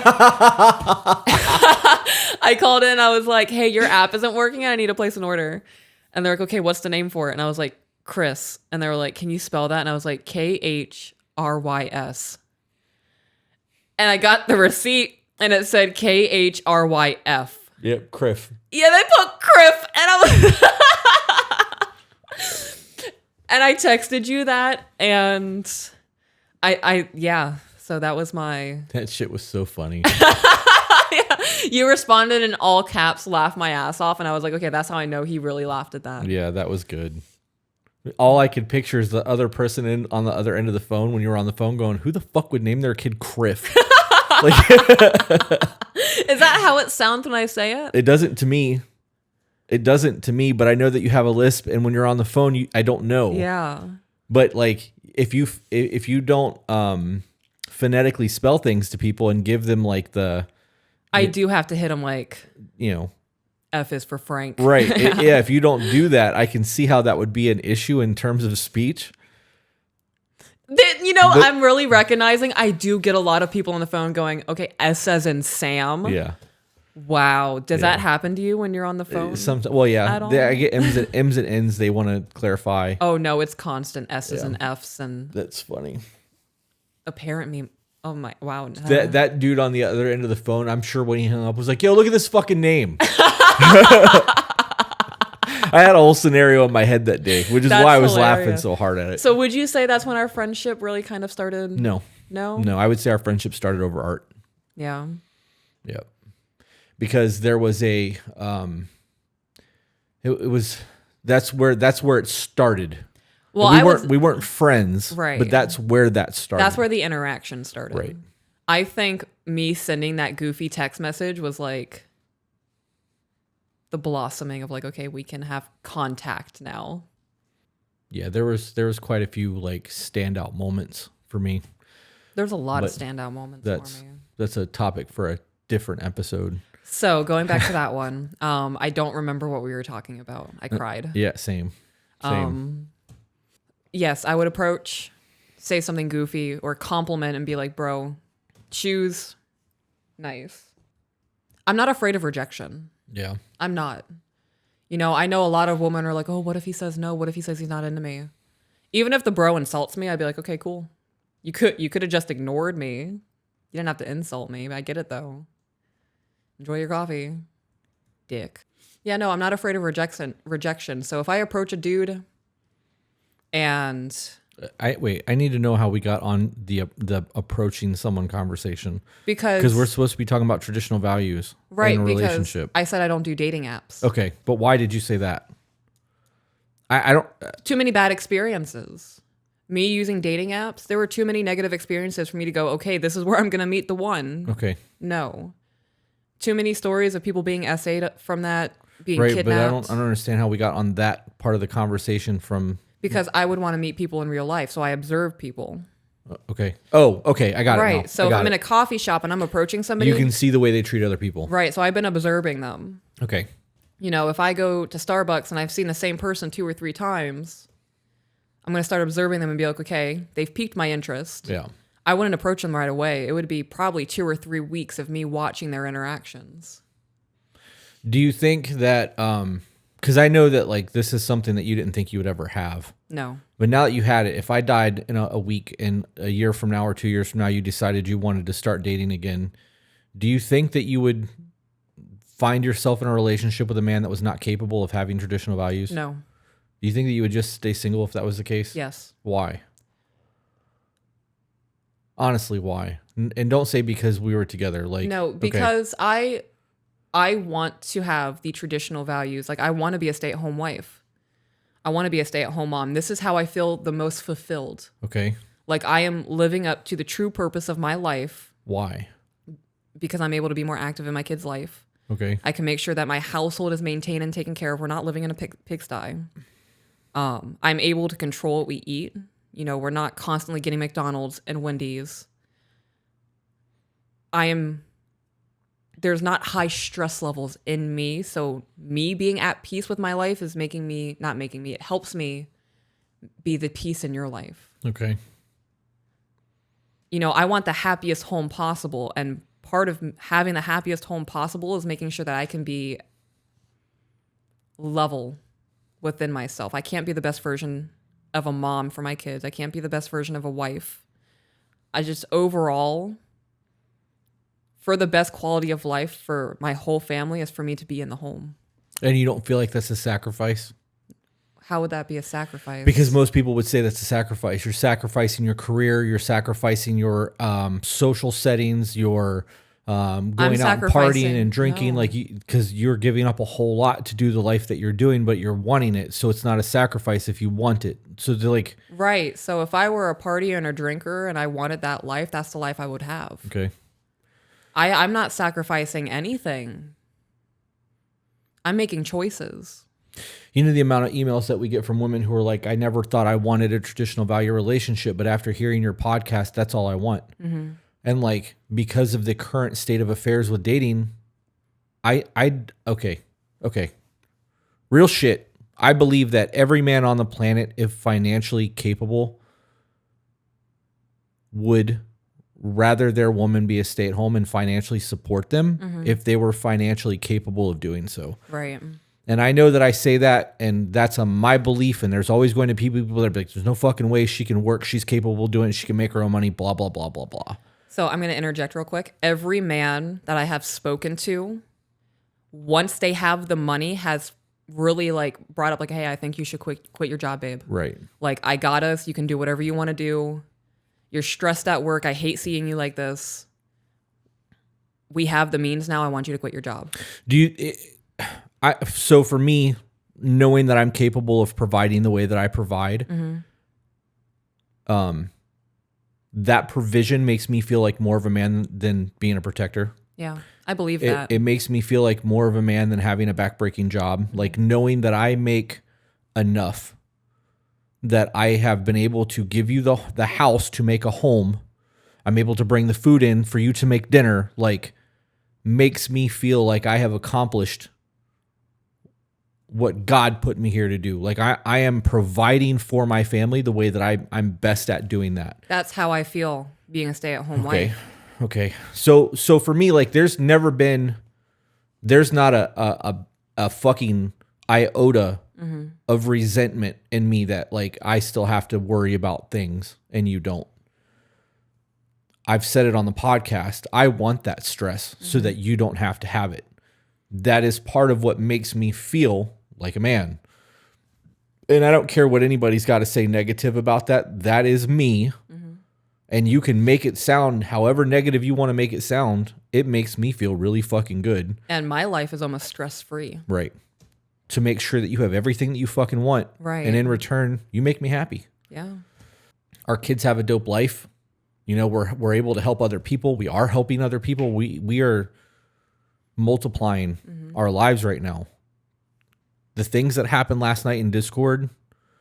That felt amazing. Right. Oh my God. Like. Right. It's not as much as I would like it to be. Not yet. Yeah, right. Not yet. There's definitely, in the future, that shit's going to be rewritten. Yep. It feels good knowing that we can do something. Yep. We are really are fucking changing. Anyways, so for me, that level of I got this makes me feel really good about myself. And that's why I asked about the sacrifice, because there are men who would view my situation and go, well, you're sacrificing the time with your family because you're working all the time, or you're sacrificing your mental health, or you're sacrificing your friend time, you know, your drinking time, your motorcycle time, your whatever time to do the things that you're doing to make sure that your family has what they need. You haven't played video games in 2 years. If you wanted to, you would. Right. You would make the time for it. It's not a sacrifice to me. Right. Like, you know, I do make sacrifices. Like I do. Yeah. Because we are recording right now. And I really would have gotten up this morning and went and taken photos. Like I was gung-ho about that shit. And I didn't bring it up because I know it's Sunday. And you take the kids to the park and run and play with the kids on Sundays. But like it would have been dope. And I know that tomorrow the kids aren't going to daycare because of, I guess it's a holiday weekend. Correct. It's Tomorrow. Memorial Day. And then Tuesday's a teacher work day. Right. But like if we wanted to go to a garden and take pictures tomorrow, we could just take the fucking kids and go. Yeah, we could. And you know, I would still get photos, but I'd be more excited about taking pictures of the kids looking at flowers. Right. Like that would give me profile photos to take. I've never taken pictures of people. Yeah. I mean, I did photos for my sister and her boyfriend eons ago. Yeah. And they were okay, but now I have the knowledge, the basic dick knowledge of photography to actually try to take good pictures of people. Yeah. Yeah. None of that shit is a sacrifice. No. Giving up that life to have the life I have feels like a level up to me. That's why I asked you if you would ever go back. Because I feel like I believe that if for some unknown reason we ended up financially fucked up and we both had to go back to working a full-time job, I would feel like a failure. And that would feel like a huge regression in life to know that I am not able to provide for my family the way that I'm currently providing for my family. I get that. Okay. Because this is the life that I want. It's the life I want. Right. So if there was a regression where I would have to go back to work, not only would you feel like you've downgraded as a man, you would know that you're letting me down in an aspect of I'm having to give up the life that I do want to go back to work. That would be a sacrifice to me. If I had to go back to work, I would be sacrificing the life that I want. I would do it. Yeah. I would definitely go back to work and do what I had to do to get us through whatever we'd have to do. And I know we would get back to a point because no way in hell would you let us just flatline there. I know you would get back to a point to where we would have the life that we have now. And that's why I would be willing to sacrifice. Yeah. I would sacrifice being the stay-at-home wife to go back to work to help us get back to that point because I know you would not just be okay with, well, she's going back to work. We're getting by now, so this is our new life. Yeah. You know, that's why I do everything that I do in terms of the podcast. And like, I don't want to, I'm going to say this and it's going to come across as a way that people can manipulate my speech, but just hear me. I know that you only sit down to record and you only read the books. And that's your contribution to the podcast in terms of physical workload, because I do everything else behind the scenes. I've literally handled every aspect of the monetization. I even last night in Discord, you started to fall asleep, so I took over that conversation, which you didn't even see the thank yous and shit until you woke up this morning. Right. I would rather have a 3-hour a night sleep while you're living your best fucking life doing what we're doing, because I don't want you to have that stress level. Right. So even when we have conversations off camera about workloads, and I have to remind you how much I'm doing, because sometimes I just need to complain. Really, I do just need to fucking complain every once in a while. Well, that's good to know, because I really do my best to go out of my way to let you know that I am grateful. Yeah, it's not about that. There's never been a moment of like me knowing that you're ungrateful for the things that I do. I don't think that. Well, I don't want you to think that I don't see it. I don't think that. Okay. Sometimes I just need to complain about my workload. Okay. And it's crybaby shit. It really is crybaby shit. But Yeah. like today, that was a first for you. Walking out there with me holding my phone, watching TV. Yeah, I've never seen that. I'm You looked like you were in another dimension. I was out of it. Yeah. But that's the first time you've ever seen me not there. Like, had you been like, hey, that probably would have happened. You were definitely on autopilot. Right. Your body was present, but your soul was elsewhere. Yeah, no vacancy. Yeah. Or vacancy, full vacancy. But I don't want you to have that kind of shit. So like when I'm going through what I was going through this morning and I'm processing everything, sometimes it feels good to just whine about shit. Yeah. And I get that. It's really not bad. Like, life is dope as fuck. I just got a lot on my plate, and just being able to get it all out of my head, it may help me organize it. It declutters it a little bit. Could be. It could be. Or it could just be that I want to kick the chair and be like, fuck this. Right. And complaining about it for 15 minutes makes me go, okay, I'm good now. And then go back to doing what I'm doing. So sometimes I really do just want to fucking complain about shit. Yeah. And I guess maybe I need to be like, hey, I just need to vent right now. Right? That would be nice. Yeah, it would be. Before you go on, I was struggling really hard because I knew how much you were doing behind the scenes with the podcast, and you wouldn't let me take over any of it. Right. You know, you were open to it, and like I tried to do the editing thing. It's too much. Is a lot. It really is a lot. And like I started having like little mini panic attacks because you were just here 30 seconds ago showing me what to click. I just watched 30 seconds. I've stopped and I remembered none of it. Yeah. And for me, it's all autopilot. Right. And like you were in the middle of editing while trying to show me how to edit. And I was like, I can't ask him. He just literally rolled back over there to continue doing the podcast work. I can't say, babe, I need you to show me what you just showed me 3 times. Yeah. So it was really hard for me to let go of I need to do more, because I recognized this is your job. In our marriage is you are the workhorse. That is what you want to be in our relationship. So letting go of those reins a little bit was really hard for me, because when I was a single mom, it was all on my shoulders. Right. So not contributing anything besides sitting down and reading made me feel like I was worthless in this. And recognizing that me sitting down and recording and then reading the books and just doing whatever I'm doing with my notes to contribute to content, that really is like should be the extent of what I'm doing, because I am spending 3 to 4 hours cleaning the house in the mornings and, going shopping for the kids and getting them new clothes and taking care of graduations and getting school shit turned in and making sure our son's enrolled in elementary school for his speech therapy. Yep. And I have to pick them up, and then I have to do bath time, and we have to go for a walk, and we have to be active outside because we're not going to be tablet zombies. And we have to read, and we have to do bedtime kisses. And so like my plate has a lot on it. Just the podcast is a very small sliver of it. So that's why I said I really don't feel like I'm sacrificing anything, because me being a stay-at-home wife does feel like a career. I have a schedule just like everybody else does. I have time slots for certain things just like everybody else does. I just wanted to pop that in there. Like, me recognizing that you taking on so much and me feeling guilty about it was just adding more onto your plate. Well, yeah, because we actually had disruptions over it for a little bit. My goal with all of this, and Zach said the same thing, his goal is to get it to the point where we don't have to do shit other than be the face of it. I saw that. And that's what we want. And I sent him logins last night to websites that I've bought courses on so that he can, I don't even know if it'll go anywhere, but if it could get to the point where we could pay another editor, that would be ideal. That'd be dope. Because there was a point where we had 4 or 5 videos backed up that you had to edit. Yeah, it was like 14 hours a day for like, 4 or 5 days to get all that done. So if Zach can edit side pieces and whatever, and AJ's editing the full-length podcasts. If I could get AJ to just edit the full length episodes and somebody else to create the clips, that would be enough. Yeah. That would be enough. I got to be honest. TikTok drives people to YouTube. If it, and when I leave the creator beta program, which is fucking happening because fuck that program.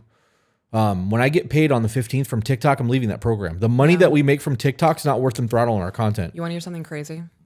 I left the beta program almost 2 weeks ago. I was at like 548, and I am now about 9,000 followers away from 600,000. I know. I've been watching. I've been watching your content. I'll post a video. I have double your followers. I will post a video, and I'll be lucky to get 20,000 views on it. Well, you're not double my followers. You're about 300,000 over me. I was double. Yeah. I was almost double when you left the program. I was at like 930 when you left the program, and you were like 520. So it was close. It was close to double. And then you fucking have caught right up. Yeah. And it slowed way down. I was averaging, before I jumped into that program, I was gaining 100,000 followers every 2 weeks, 3 weeks. Like I went from, anyways, they fuck you when you join that program because they don't want to pay for the content. Right. They throttle the shit out of your content. They shadow ban you. But that's why they left and right. created it. I bet it is. And it's nice to make that little bit of extra money, but I think it's slowing down our YouTube growth. So after we get paid on the 15th from them, I'm leaving that program. And then it won't matter how long the content is. So the AI clipping that AJ is doing can be put into folders, and the AI clipping would be enough. Right now, we couldn't do that because the the creator beta program on TikTok won't pay you for videos that are under a minute. And the YouTube shorts are under a minute. Correct. So, we are very off topic right now. yes, we are. Yes, we are. So do you want to continue your thought, or do you want to get back Nope, to we the can topic? go right back onto whatever we were talking about. I don't remember what it was. Okay. I hope that wasn't shitty. Like I just caught that we were like very far off I know. topic. We do this a lot, and we're supposed to be catching ourselves when that happens. I know. So that was me catching it. So I'm just going to repeat the last thing I said, and hopefully it triggers my train of thought. So because I don't do dating apps, I would, for an example, go into a coffee shop. If somebody catches my eye and I notice that them in that same coffee shop over the next 2 or 3 days, I would observe them for about 2 to 3 weeks. And you guys can call that stalkerish or creepy or whatever you want to call it. I want to see how they interact with people. You know, if somebody bumps into you, I want to see if you react with aggression or if you're like, oh yeah, no problem, it happens. Because if someone bumps into you, you're like, hey, watch yourself. I am staying as far away from you as I can. I don't want to see where else that goes. I don't want to see how you react when somebody intentionally insults you or does something to invade your bubble. I'm good on that. After the observing of 2 to 3 weeks, if you have not caught me observing you and have not approached me, I'm going to approach you. And I will initiate whatever. We're going to have that first interaction. If the first interaction goes good, hopefully you would go out of your way for the second interaction. That would show me that you have those leading man values. If not, I don't think I would approach the second interaction. No? No. Maybe. I might. Depending on how the first interaction went. I would approach the second interaction. And then that second interaction, I would hint at like, hey, maybe you want to go out to lunch or something. Like I would drop the hint like, hey, you have caught my eye. I would like to get you know a little bit. If that goes good and we do have that, let's meet up for lunch, I'm going to see how you treat people like the servers. So we have that interaction. Hopefully we exchange, I'll add you on Facebook. Here's my phone number. In all honesty, I don't have Facebook anymore. I still have Facebook Messenger. Right. So I would accept like the message request, but you're not getting access to my Facebook page because my Facebook page is locked down. You're not going to find me on any social medias. I don't have a Twitter account. I don't have Snapchat. I don't have Instagram outside of the one I was using when I was a body piercer. And then the ones for the podcasts. Yep. I have like old Instagram accounts that I used like a decade ago that you might be able to find. But outside of that, there's nothing current. Would you, if a dude was like, add me on Snapchat, I would not, no interactions. That would be the end of that, huh? Yeah. I'm going to be honest. I would be more inclined to have a second interaction with somebody if I found out they are not very active on social medias. Why is that? Because that shows me that you hopefully are more intrigued in actually living a life. And you're not spending 4 hours scrolling Instagram. And I'm not going to have to worry about sitting on the couch next to you when I'm trying to have an interaction and getting to know you. Like if we started doing sleepovers and you're on your phone up until bedtime, I'm good on that. Or that's going to show me that you're really super depressed and you have no motivation in life. And you're literally just existing. Right. Like a zombie. Yeah. So if no social medias, I'd be more inclined to have a second interaction. That also shows me that you're a man who is not seeking thirst traps and you're not, trying to get something from naughty internet interactions. If OnlyFans is mentioned and there's that interaction on his end of the conversation. How do you think that would even come up? Would you bring that up? So if there's a massive social media presence, you would ask? Probably. Yeah.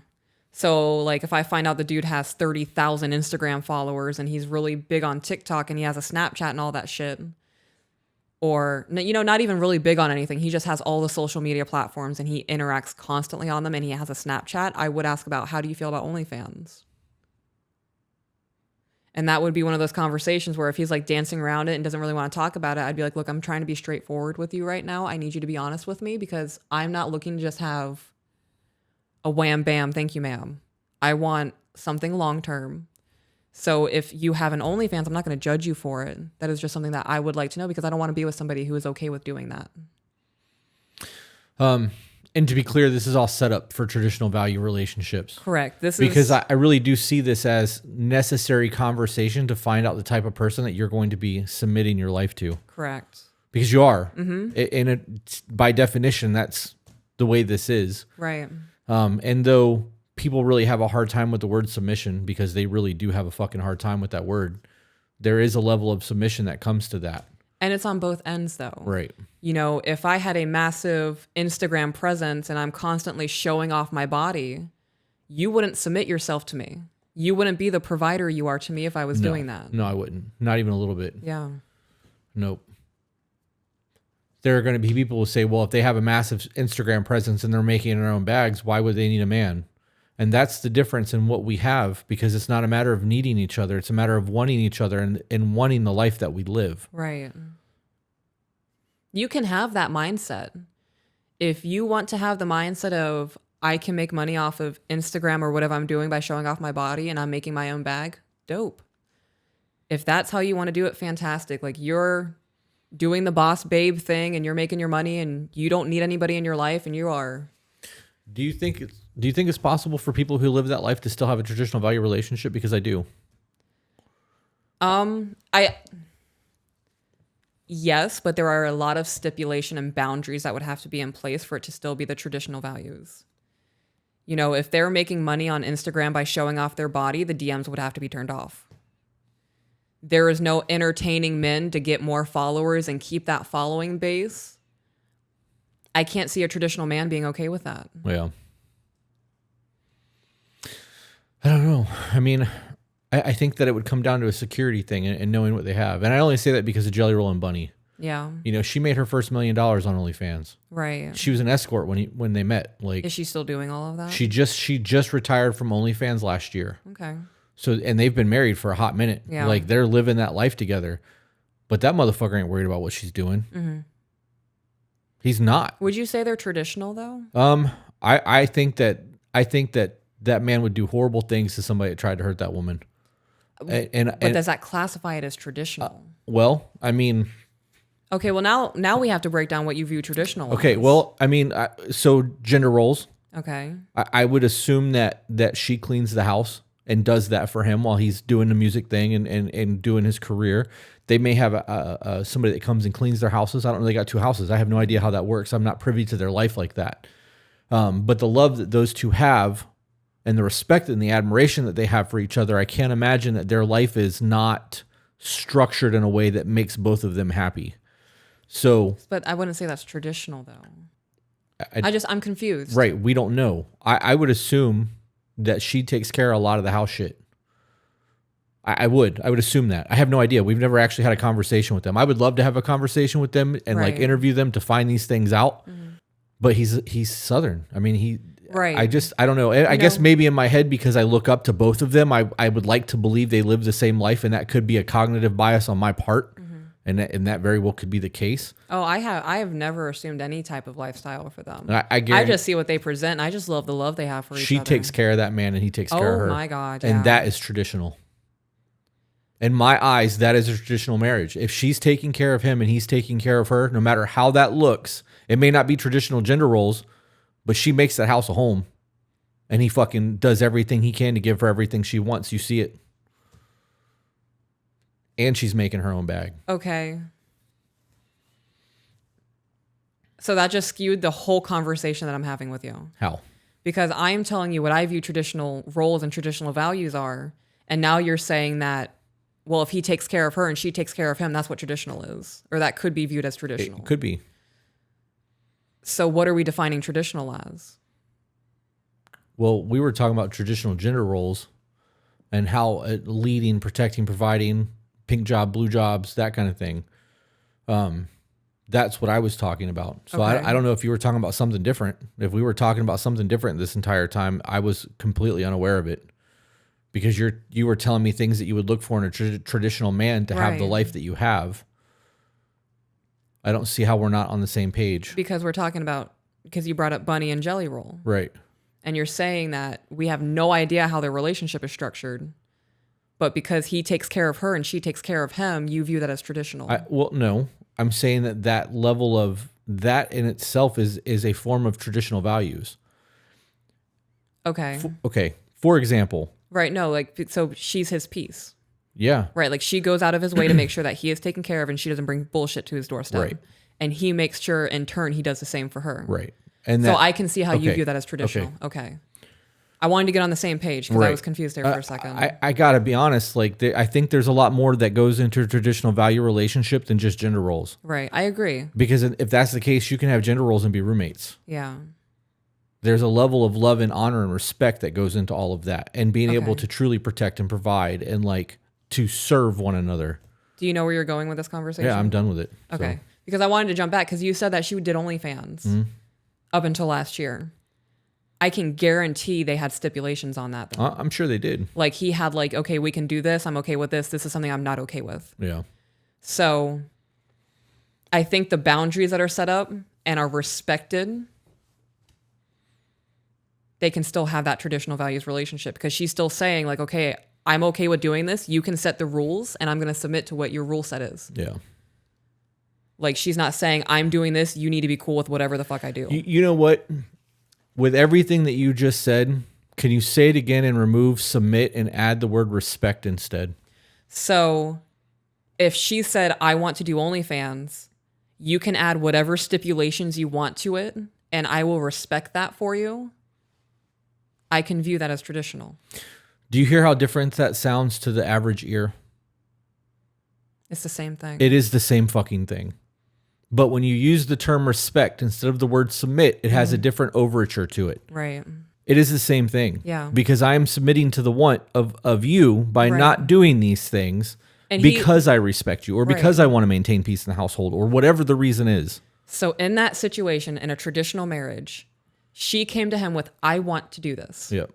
And he was like, I am going to submit to your want to make you happy on these restrictions, on these conditions. And she's saying, because you're submitting to me and are saying, okay, you're allowing me to do this because it's going to make me happy. And allowing, I'm going to change that word to allowing, you're okay with me doing this. Right. Because it's going to make me happy. In turn, I will submit to the things that you are not okay with doing, and I will respect those boundaries. Right. That to me is a traditional value. Same. Okay. And it's hypothetical because, again, we don't actually know their relationship like that. So outside of Bunny and Jelly Roll, if that was a relationship in a traditional marriage, right, I would still view that as traditional values, because both are submitting to one another. They've come to a resolution, and they both know if any of those boundaries are crossed, it's done. I think there would also have to be the stipulation of, if the husband at any point or the wife at any point is, I'm uncomfortable with doing this, they're not going to push. Right. They're like, okay. Right. So that in that aspect, the traditional value relationship goes so much further than just pink and blue jobs. Right. There's a lot of emotional honor, integrity, loyalty, fucking the want to serve each other that makes all of that work. Right. Because if you have somebody that lives a traditional value relationship and the woman is taking care of the house and the man is doing nothing, he's not present with the children. He's not helping with the kids when he's home. Right. Right. He's being a deadbeat dad, even though he lives there. He plays video games all the time or gets drunk every night or goes to the club repeatedly, does his hobby more than his woman, touches his phone more than his woman.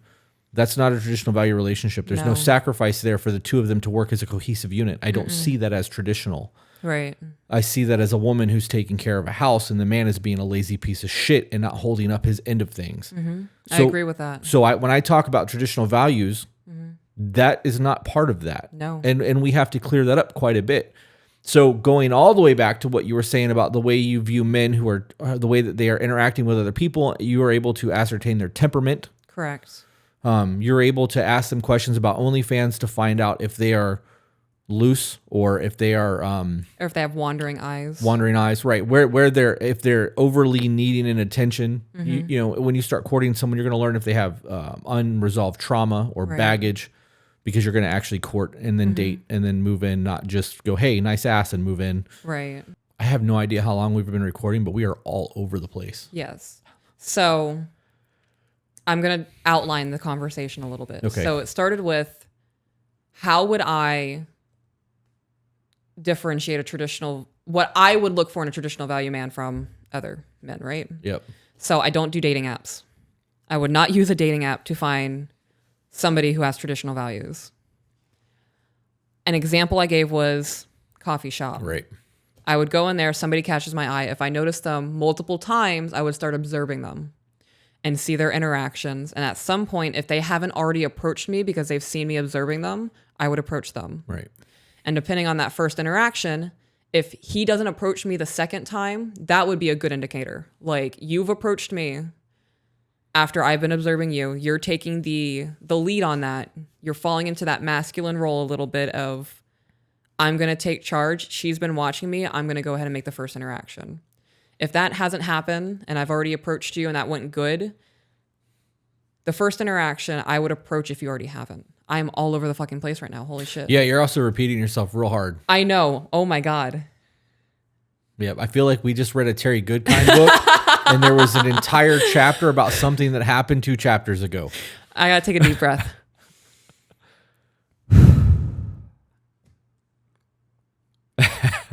So, I have approached the first interaction. After that first interaction, if you haven't already approached me, I would approach the second time if the first one went good. And at that point, I would really start dropping the hints of, I'm into you. Like, you're cute. What's up? So if you haven't already said, you know, let's have a lunch date, let's go out to dinner, let's go to a park, a zoo, a botanical garden, like let's hang out somewhere, I would suggest it. And then from there, I would want to be, I would say separate vehicles. So I would gauge, are you on time? Are you early? Are you going to ghost me? Are you going to not show up? If you show up late and you start dropping a bunch of bullshit excuses, there's not going to be another interaction after that. I would say, you know, I understand that you were late. I get that. Like, we should just go ahead and do this because we're here, but I don't appreciate how you've wasted my time. Would you be that harsh? Is that harsh? Yeah, a little bit. Is it? Yeah, a little bit. It's direct, forward. I don't think it's harsh, but it could come. There are a lot of weak fucking people out there, and that would come. They'd be like, "Damn, I can't believe she just talked to me like that." Like that would be a problem for a lot of people. That sucks. Yeah.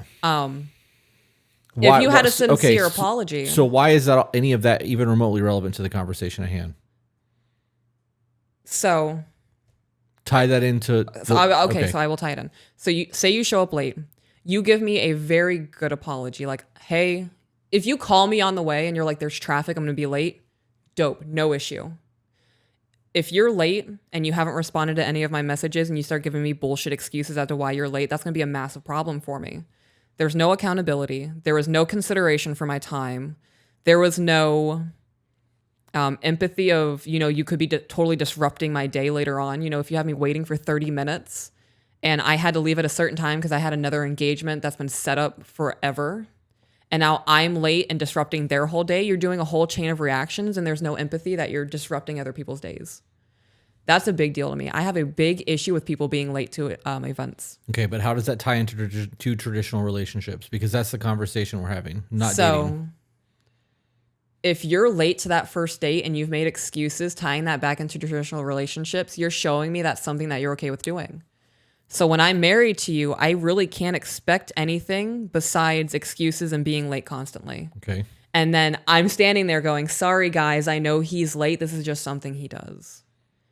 Okay. I'm not going to be that person. Does that make sense? Not even a little bit. No. I mean, everything you said makes sense. I feel like, but I don't know how that ties into recognizing a traditional man or not. Are you saying that there's no accountability on his part? He's there's lazy, no accountability. There's no discipline. There's no self-discipline. And does that mean that somebody that's not capable of leading? Is that because yes. I don't understand how that ties into the. I would group that into leadership. Okay. See, now that makes sense. Because that is the conversation at hand. I would put punctuality onto self-discipline, leadership, definitely. You know, I am a leader to the children. If I'm showing the kids it's okay consistently to be late to events, in adulthood, no, thank you. It's not an easy conversation to have because just talking about pink jobs, blue jobs, we've done that. Right. We've beat that fucking horse to death twice. We resurrected it and then beat it to death again. We've had those conversations so many fucking times.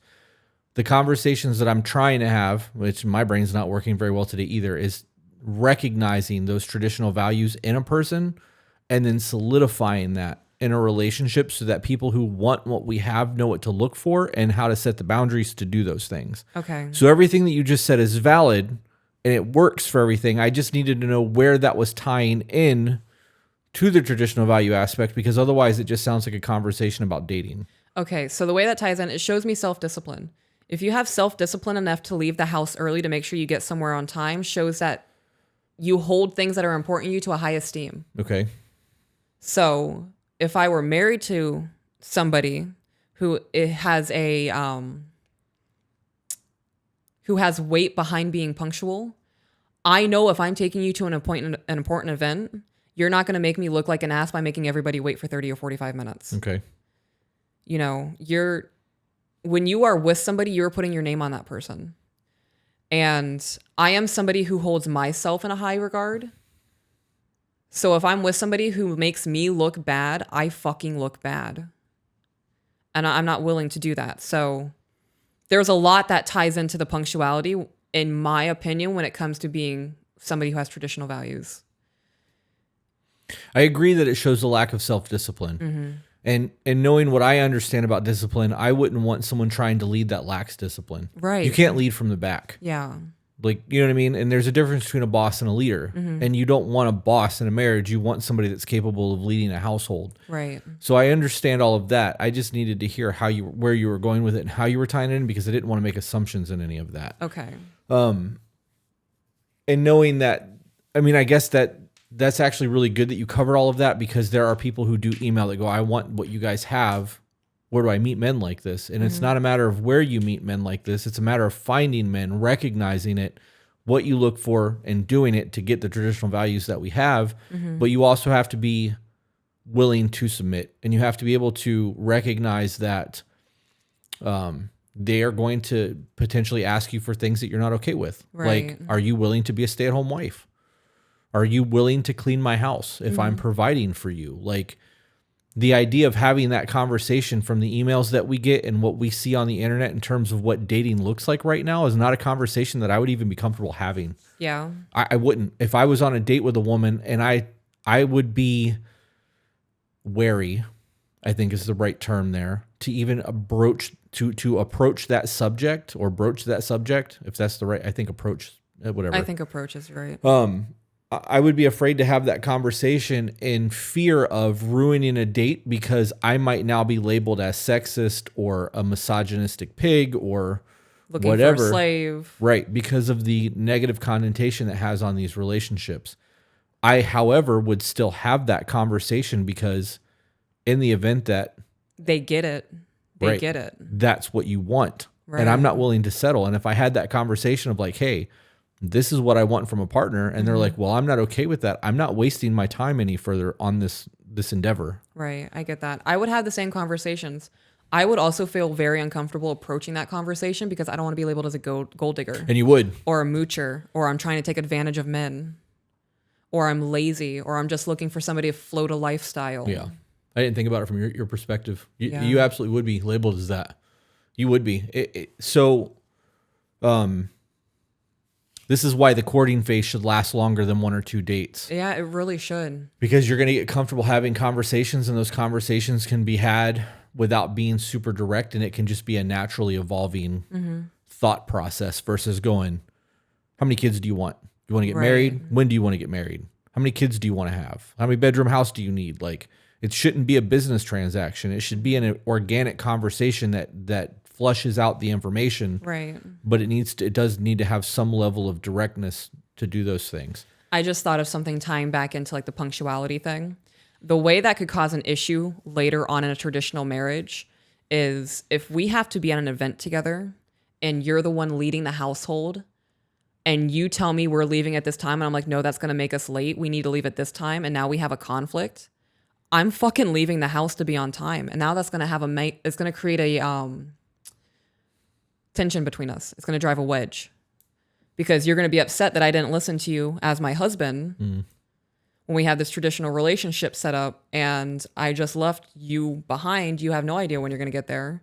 And now I'm going to be your wife at this event without her husband. And everyone's gonna be like, damn, where is he at? Oh, he's late? Yeah. He can't be on time on his own? Okay. That's going to create a whole slew of other problems too. That's definitely going to cause problems in a relationship. Yeah. But in terms of social settings, once that happens and you get there and he's not there, you would then have to explain why he's not there. Yeah. And you, in the event that you were like, he's just fucking late, or you have an attitude about it because you guys had conflict before you left the house, you're now creating a negativity bias in your social settings. That's a whole slippery fucking slope. And if you don't do that and you show up late, you look just as fucking bad. Yeah, I'm not trying to put myself in that situation. I am good. You guys don't think long-term about things. You really don't. Would you have ever thought about that? If somebody said, would you pay attention to the punctuality of somebody on a date? And think long-term of how that could affect you? Not in the level that you just did. That's the shit that I think about. So on a different level, yes. Because if I have a date with somebody, like if I know we're going to fucking Outback at 8 p.m. on Friday night and it's 7:45 and I'm there and I text you, yo, I'm here already, so I'm gonna go ahead and grab a table. And I get a table and it's 8:15 and you're not here yet, I'm leaving. Yeah. And when you show up like, hey, where you at? I'm like, you fucked that up already. Like my time is worth way more than that and I won't be disrespected by anyone. Yeah. That would be a fucking mess. But that's because of the way I am with my punctuality. If we have a dinner date and I'm late, I'm on the phone. Yeah. Like, yo, I'm fucking, I hit every red light. I had a flat left 20 tire. minutes early. I've been shit in the last 15 minutes. I had to use a gas station bathroom. Like, I'm fucking giving you all of the details because I don't want you to think that I think that my time is more important than yours. Right. And I would appreciate that honesty. Yeah. Like, I would probably laugh at it. You could turn a whole situation around with a phone call. Yep. If you just show up late with no explanation and no apology, they're going to be hostile. If you call them and give them a rundown and give too much information, but you like really show that I am aware that I am late right now and it is fucking up your schedule and I am sorry, that turns the whole thing around. Like, okay, they care. I would laugh about it. Like, if you told me you were shitting for the last 15 minutes, I would die laughing. Like, bro, that fucking sucks. Like, there's more understanding. You know how many people that we've gone out on double dates with that will get there 10 minutes early and be like, damn, I was trying to beat you here. Yeah. We hear it all the fucking time. You're not beating me here because I'm going to be a half hour early everywhere I go. Joke's on you. I've been ready for an hour to leave before we left. Yeah. Yeah. Having anxiety about it. We're both that way too. Typically when we go out on dinner dates, I straighten my hair. And I straighten my hair 3 hours before we have to leave because I want to make sure we're able to leave 20 minutes before we have to. Yeah, that time wasting shit doesn't fly with me. And if you can't be punctual, that's a problem. So yes, on the same level, but with different scenarios. I got to be honest. I have waited for people longer than 10 or 15 minutes, but those have never been real relationships in terms of friendships and shit. If I have because a lot of times I would interview people outside of a shop so that I could have like a real conversation with them that's not work related to see how they are. And if they were late to any of that shit, I won't, you know what I mean? I'm not going to hire you because you're showing me you can't even show up on time for a fucking dinner or having yummy food. I know you ain't going to show up for work when you don't want to be there, you know? That matters. So I'd pay attention to punctuality. So I'm going to use one of our trips to a botanical garden as an example. So while we were walking around, you weren't all over me, which I appreciated. I don't want somebody who's clingy as fuck. Like if you were constantly having to touch me and show people that I'm yours through physical touch, that's a problem for me. I don't like being touched too much. You know, I'm okay with you touching me. You can touch me as much as you want. Now. Right. When I'm getting to know somebody, respect my space. Yep. I am very much I get overstimulated when I'm touched too much. So that's something I look out for. I also pay attention to see if you're paying attention to me. You know, if you're okay with being 500 yards away from me and I can't see you, you can't see me, that's a problem. Because people do get groped. Yeah, people get grabbed. Right. You're showing me that you're not capable of protecting. Right. Situational awareness sucks. Yes. So I am paying attention to see if you're paying attention to me. You do that. There are times where I'm scanning to see if you're near me or not. Yeah. Like if you're not on your game of being my protector, I'm going to call you out on it. I don't know if you've ever noticed me doing that. I got to be honest. I can only think of one time ever that we've been in public that I lost sight of you. And when I realized I had walked too far, I turned around and went back and found you. But it was because I was chasing something in the moment to take a picture. Yeah. And when I realized how far ahead I had got, I was like, oh, fuck. Yeah. I was like a lost dog. Like, Yeah. where'd you go? So I noticed that go? moment. Yeah. I looked up and he was gone. And I was like, yeah. Okay. And I just went about doing my thing and I was like, he'll notice. I was like, he'll come back. Like, I do expect you. I do hold a standard for you to make sure that I'm safe in public. Yeah. That's only happened once that I can think of. Yes. And you were back within moments. Yeah. Like, it was not even a 5-minute period. No. Like, no, I it wasn't looked up, long. you were gone. I snapped a few photos. I looked back up and you were in my line of sight again. You weren't right next to me, but I saw you and I knew you saw me. So I was like, all right, dope, he did it. I was literally chasing a bug. Yeah. Was it a bee? Yeah. Yeah. Yeah, yes, that's exactly what I was doing. I hope it was the bee that you got on that purple flower. I don't know if you even got the photo, but it was Yeah. a big fuzzy fucker. And like I saw that, I was and they're fast. So I pay attention to that. If people walk past us and you don't pay attention to them or you don't acknowledge them, I take note of that. I want somebody who is able to interact with others in a cordial way. You know, if you were just a constant like, fuck off, I don't like that constant hostility. You know, I still want people to be able to approach us. We look the way we fucking look. yeah. You know, people are avoiding us anyway. I don't want there to be that added layer of, I know I look this way, you need to back the fuck up. Yeah. Yeah, that's for show. You know? That's for show. That's all an act. Yeah, I don't want you to be a tough guy. Yeah. That's an act. Right. Real people who are like that know what they're capable of don't do that shit. Right. That is purely a puff my chest out and bark a lot like a chihuahua. That's all that is. I'm cordial to everyone. The only time I ever won't talk to somebody when we're out and like they make eye contact with me is if they won't make eye contact with me. I'm the same way. If you don't make eye contact with me, I'm not going to acknowledge you. Right. But like when we hit the trails every morning and we're walking, 99% of the times I engage with people. Yes, you do. But if I see them looking at the ground and they won't look up to me or at me, I'm not going to acknowledge them. You know, I also gauge interactions on how you gauge interactions. So if I know that about you, you don't engage with somebody for a reason. Yeah. So another form of my submission is I follow suit. I am not going to undermine you and initiate a conversation that you intentionally did not initiate.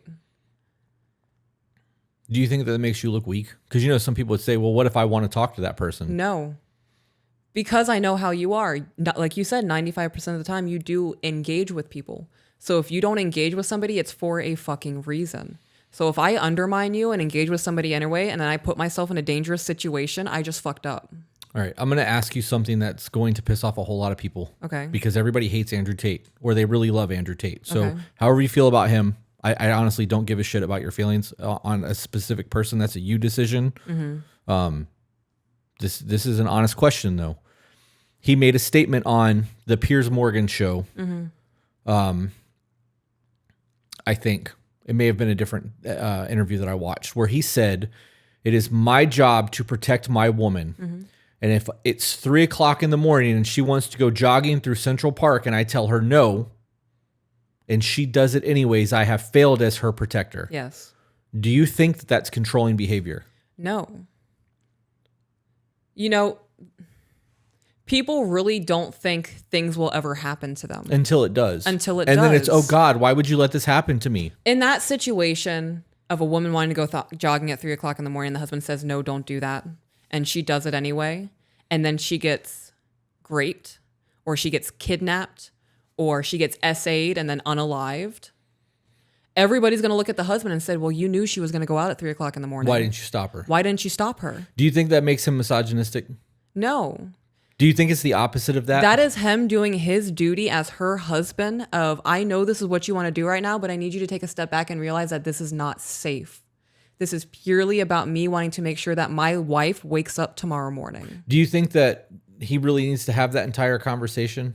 Like, because, you know, that changes the narrative. You know, I think sometimes that conversation does have to be had. Okay. You know, if a woman wants to do something that is very obviously dangerous and she wants to do it anyway because she wants to show her dick and be like, I can do this, I think that man needs to be a little bit more gentle with her in that moment and be like, babe, I know that you're capable of doing this. I just need you to hear me as your husband. I don't want to lose my wife. And I think that if you do this, there is a possibility of me losing you, and I don't want to take that chance. Okay. I could be wrong. I mean, women, if your husband came to you and approached you in that manner, would you be more inclined to be like, okay, I need to take a step back and rethink this? Okay, so let's change the scene. Okay. She wants to go to a club in Miami. I would never fucking go to a club in Miami. And this is where you guys live. Mm-hmm. And he's like, I don't want you to go to a club. And she's like, well, I want to go dance and have drinks with my friends. Do you not trust me? And he said, it's not that I don't trust you. It's that I don't trust other men. Mm-hmm. And if you're going to go out looking like you do because you're a banger, you're going to get unwanted attention. And she says something along the lines of, well, that's a them problem, not a me problem.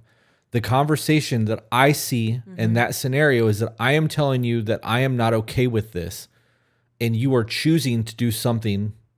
You are making a decision to do something that I am not okay with, and it's putting me on the back burner. So what if she said, I hear that you're uncomfortable with this. I was really looking forward to tonight. I wish you said something sooner. Would you be willing to go with me? See, that changes the entire narrative.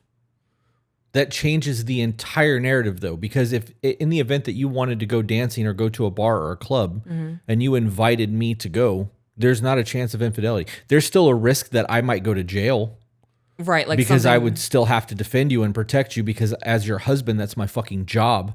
Or you could just get me out of there. Right. Well, how would I know? I'm not a dancer. Real shit. In that scenario, if that was the case, if you and your sister wanted to go to a club, and I really didn't want you to fucking go, and you were like, I've really been looking forward to a night out with my sister, just come with me then. And I'm like, okay, cool, I'm going to go. And I go, and you have one or two drinks, because you do like to drink. I'm not drinking. And if I see somebody starting to be inappropriate, or a dude starts to come up, dance to you, and I signal you to come over to me, and you do, and I'm like, I'm not comfortable here anymore, I want to leave. Things are about to start getting out of control. I'm starting to get angry. Whatever the fucking reason is for me not wanting to be there anymore, if you were like, well, I don't want to leave, that creates a whole nother issue. Right. So that would be a problem. That would definitely be a problem because in that situation, the man gave into his wife a little bit. Right. And he was like, okay, I'll go with you. It would make me feel a little bit better. I'm still uncomfortable with this situation. I want you to be happy though. So this is a good compromise. I will be present. I can see what's going on and I can gauge the situation. And it got to a point to where the man says, this is no longer okay with me. Things are about to pop off. And me knowing you, if you told me we need to leave, I know it's because you're getting ready to fucking go to jail. Okay, so let me ask you this then. What happens if you've had a couple drinks? Me? Anyone, Okay. any woman has had a couple drinks, and they're in the exact scenario that I just laid out, and they're on the dance floor dancing with their sister, and a dude comes up and is inappropriate with them, and they've had a couple drinks and they're just dancing, and they see it as they're just dancing, while the dude is over in the corner watching some other guy fucking grind up on his woman, and they let that shit ride. Where's that okay? That's not okay. It happens in the clubs all the fucking time. Are you fucking kidding me? Women who are in a relationship go and do that shit and think that's okay because they're just dancing? Yeah. It happens. They're just dancing. Disgusting. No, you're not just dancing. Okay. So, and I only ask about all those scenarios because all of those scenarios do come down to infidelity, safety, public intoxication, a lack of situational awareness because you're inebriated. There's a whole lot of things that play into those things. When we go out into any environment where there's more than 10 people, I'm not drinking. Right. I'm not. I think in the entire time that I've known you, I've only gone out once and had a drink somewhere where there was more than 10 people, and it was because I wasn't staying. Yeah. Like I had a single drink and I fucking left. Yeah.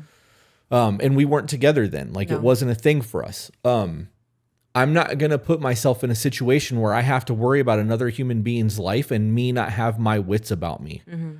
And in order for you to unwind and dance and have fun and drink, I have to really be on my shit.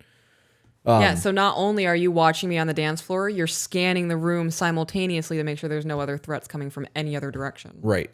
And I know that most men don't view things like that. A lot of men would approach this entire scenario from the fact that there could be a dude that's making inappropriate passes or trying to get your phone number or trying to dance up against you or whatever. And I'm not saying all women would allow that shit to happen. But from my experience, I have seen it happen, and I've seen it happen in front of their men, and I've seen fights break out over it, and the woman think that she's done absolutely nothing wrong while the dude is fucking fuming over it because it's disrespectful. And men don't give a shit. There's a hierarchy of like alphaness, and for a man who knows he can take care of himself and doesn't give a fuck about another dude's, he's going to push that to see how far he can fucking go because some men are going to take it and others won't. Most case scenarios, men are not going to say shit. They're just going to watch their woman do that shit and then be mad at the woman instead of going over there and laying that dude the fuck out because men have become cowards and soft and like they're just not men anymore. And that's a whole different fucking conversation. I want it to be known. I would make it known in that club that I'm with you. Yeah. If you come with me and you placate me because I want to have a night with my sister and we're out dancing and you come with me, I would make it very fucking known that I am there with you. Would you actually go out on a dance floor or would you just dance near me? Because, if you really went out that far, like... Oh, yeah, no, I would be within feet of you.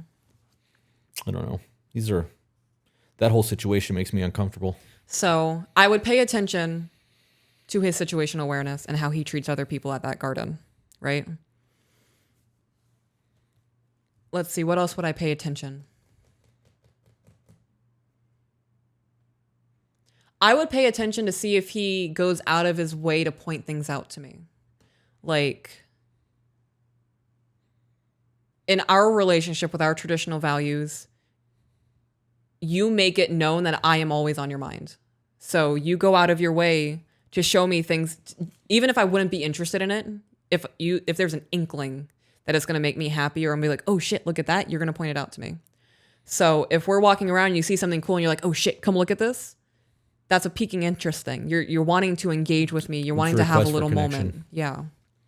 I would pay attention to that too. If we're walking through this garden and you're just doing your own thing the whole time and we're just existing side by side. Yeah, that's I'd be like, okay, so he's not wanting to connect at all. You're really having me break down what I would look for in long-term traditional values, and that's hard for me. This whole conversation is difficult, and I'm really fucking hung up on that club thing. I just pissed myself off. The idea of a dude rubbing up against you in a bar scene makes me hostile. Yeah. Like, I'm really fucking glad that we don't go out and drink. I'm not an overly jealous person. Mm-hmm. I'm really not. But I'll be damned if another dude's going to put any body parts on you. Like, I don't know.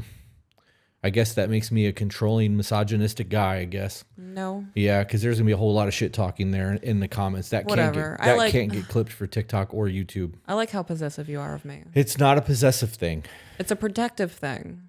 Right. Whatever it is. It could be possessive. I am your wife. It could be possessive because I do view you as mine. Right. And knowing that there's somebody else that could be trying to do something with you, knowing that you're mine, I see that as a huge fuck you to me. I see that as an ultimate fuck you to me. It is an ultimate fuck you to you. It also puts me in a very uncomfortable position because I have devoted myself to you. Right. You know, our marriage is very sacred to me.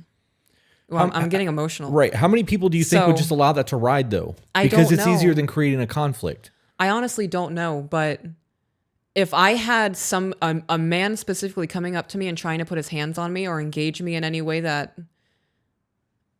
way outside of just conversation, like conversing or whatever, I would go into like panic mode a little bit. You know, because I am yours. I don't want any attention like that. So if a man comes over and starts giving me unwanted attention, that's a fucking problem. Yeah. I don't feel safe in that situation. So in the event that you happen to go out to the club and I decided not to go because you had those plans. So let's say that, okay, right? Because you asked me to go. Right. If I was like, I really don't think this is a good idea. I know how I'm going to get if something bad happens. I don't trust my temper, whatever the reason is, and you decided to go, that situation could very much happen and I wouldn't be there. Right. I would be putting myself in a situation where I know that I could be uncomfortable. I'm good on that. Do you think that it's a different mindset for people who do the club thing versus people who have what we have? Does that make sense? I do believe that it's a very different mindset. Because it's not a party scene. Like, we don't do that shit. I used to go clubbing. I used to go drinking and dancing and be like, oh yeah, girl, let's get it. Another round. I love this song. Someone play Sheryl Crow. I've done it. Right, but that's not who you are now. No, it's not. not. And if that's who you were, we wouldn't have done this. It is a very different mindset. When I was going out and drinking and doing the thing, I knew I was getting attention from people. I know how I look. You know, I am hard on myself. I don't think I'm attractive. I strongly disagree with that. Logically, I know other people do find me attractive. So I know I'm getting attention when I go out, no matter how I'm dressed, because of how my figure is. And even though back then I didn't want to admit it, I did want that attention. You know, it felt good having people look at me, especially in a group of women, and they're looking at me. Come on. Did you do that while you were in relationships? Yes. And you were okay with that? Now, no, I'm not okay with it. It's not okay. You know, I can't imagine the way that I made the men feel that I was with. Back then, I would deny it. I would say I'm just going out and hanging out with friends. I'm just having a good time. Well, that's what we hear all the time. Right. And it was that I was going out and having a good time. Part of that good time was knowing that I would look around that room and catch men looking at me. Yeah. I can tell you that a traditional man wouldn't want that. I know. And it's not a matter of like wanting a virgin or wanting someone without a history, because I don't give a shit about your past. Mm-hmm. Really don't. When you are with somebody who is okay with going out and knowing that they're getting wandering eyes, you know, if a dude would message me on Facebook and be like, you're beautiful, I'd be like, thanks. And then we would have a conversation. And then it would develop into whatever it would develop into. And they'd be like, so can I be with you? And be like, no, I got a boyfriend. But there would be that conversation if they would be like, you're beautiful. I'd be like, thank you. Yeah. I ignore that shit now. I don't even open that. I immediately delete it. You in doing that, you are giving them enough. There's an opening. Yeah. There's leeway. Yep. You're available but unattainable. Right. That's until you're not unobtainable. Yeah. Yep.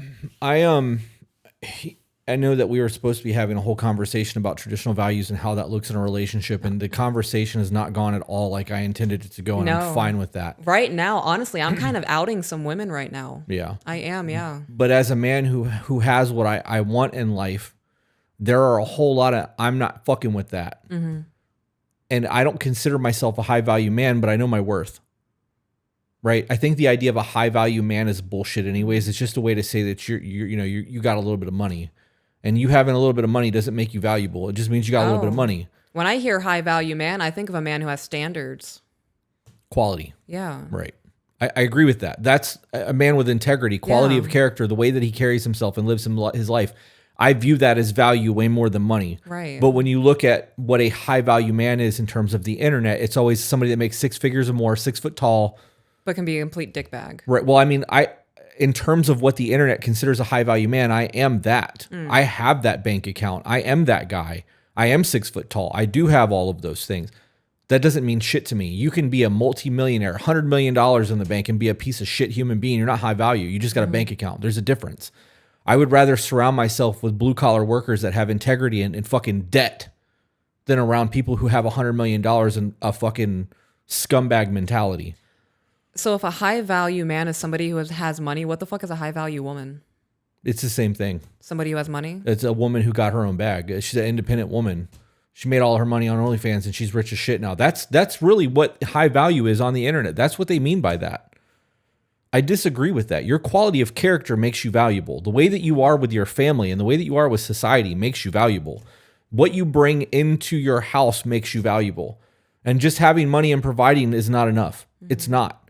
So in terms of what I believe makes a man a high value man, that comes into traditional values and being able to do what he is. And that doesn't mean that if you can't be the sole provider with a stay-at-home wife that you're not valuable. Sometimes it looks like both people fucking working and struggling together and having a dope fucking relationship while still having those gender roles and having that submission in the house while still working a full-time job. And it's ugly and it's hard. Yeah. But those relationships that can make it through that, when things get really fucking good, you had somebody that suffered with you. Like, it's a different scenario than being that guy that has a fucking $1 billion in the bank and a new yacht and has 15 fucking 25-year-old girls wanting to go on his boat. There's no sustenance there. I'm going to interject. So you just said, I don't know what the full sentence was, but you said it's too hard. I have stopped using that word in my vocabulary. What do you mean I said it's too hard? I don't know. Your sentence, you said whatever it was. I can't remember the sentence, but you said too hard. I hung on to that and I have my thought and I don't listen to anything after it. I've stopped using that word in my vocabulary because when you tell yourself something is too hard, you're not going to fucking do it. Yeah. You hear constantly, it's too hard, I'm not going to do it. It's too hard, I'm going to give up. Yeah. When you tell yourself something is too hard, it's going to be fucking hard to do. So I've been replacing that word with, it's just kind of difficult right now. Or I break down my list of, when I'm cleaning, I have all of these things that I need to do. But when I look at it, it's only 4 things I need to do. Right. Those 4 things might be time consuming. It's only 4 things. Right. Yeah. Whether you believe you can or you can't, either way, you're right. So I have completely removed it's too hard from my vocabulary. Yeah. I don't remember what I said to that point, so it doesn't. I guess that doesn't. You were off track anyway. Yep. Well, no, I mean that we weren't. I was going on about the high value aspect and what makes a traditional man, and the whole point of that was to go back to the bar thing and what it is to be a protector and a leader. Because if my job as a traditional man is to protect, provide, and lead, and I have a woman that I have to handle, he can't handle me. You're right. I can't. I wouldn't want to. Next, right? But if I have to handle you, that means you're not submitting enough or respecting me enough or trusting me enough to allow me to lead the house. You're just combative. So you've pulled that away completely. If I have the ability to provide, and that's taken advantage of in terms of going to the club every night and to the Louis store and to Vegas and weekend trips with your girls, and I'm excluded from that. I'm just a paycheck at that point. Right, your bank account. Right. And in all of those scenarios, you've now pulled away the ability for me to protect because you're doing things where I'm no longer there to do those things. That is there's no way that can ever be a traditional value relationship. So in the event that you're in a courting phase and this actually happened. You were still going to the bars with the girls at work. Yeah. And I had a problem with it. And I didn't ask you not to go. I simply said that I'm not okay with this. This makes me feel fucked up knowing that you're going out to the bars and I don't like it. You're like, I'm not going to the bar anymore. And that was the end of it. You've never gone to the bar since then. Yeah. I didn't like knowing that something that I was doing was making you feel that way. It was fucking you up bad. Yeah. It was ruining nights for you. Yeah. But I wasn't going to ask you not to go. I wanted you to make the decision. Because you were going to show me what you wanted more. You either wanted the relationship or you wanted the nights out. Yeah. And if that's what you wanted, I'm not pursuing you any further because I don't want that. That's not where I want my life to go. I don't want to spend the next 10 years while I'm trying to build shit and settle down and get my groove and my relationship to be competing with the attention of other men and drinks and girls' nights. And like, I'm not doing those things. Right. And by that point, when you told me that it was fucking you up and making you uncomfortable, you had already shown me who you were as a person. Yeah. So I really had a good gauge on, do I want to be with this man or do I want to keep living my lifestyle? And choosing to be with you was the greatest choice I've ever made. One of the greatest choices I've ever made. Yeah. What do you think? Okay, just to try to really dial this back to the conversation. In terms of pink jobs, what is the limit on what you're willing to do beyond your pink jobs into the blue job scenario as a traditional woman? I help you move furniture. That's only because I can't do it all by myself. Right. Like I had you put a dolly underneath of a couch the other day. Right, you did, yeah. So I could just roll it. No, but I help you lift heavy things. Yeah. I don't want to. I do work out, so I have the muscles for it. So there's really no excuse for me not to help you. If you're not able to get somebody to help you, I do help you. I don't bitch and moan and be like, okay, well, you need to find somebody. You have to wait a week to do it. Yeah. I help you. I would go back to work if it was needed. I'm not touching the car. Like, I'll pump my gas when I'm out by myself, out and about, tootling, looking at plants and whatnot. I used to do, like, I would check my oil and I would fill up my tires with air and I would do all of that shit. I don't do that anymore. So everything that you've said so far is teamwork. Is it? It's teamwork. It's you and I fucking doing what we have to do to, like, as a cohesive unit to make our lives super easy.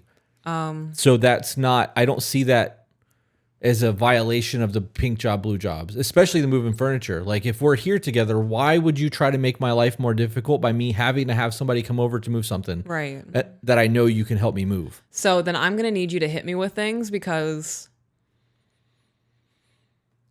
I really... Okay. Well, we have defined jobs. Right. Like, I do the dishes. Right. But at what point would you overstepping into those jobs make you go, okay, this is not traditional values anymore? Like if I had to take over finances. Okay. What about cutting the yard? Because there's women out there who are cutting their own grass. And I would not cut the grass. Okay. Unless I had a riding lawnmower. Like if something happened and... You want a zero turn? Yes.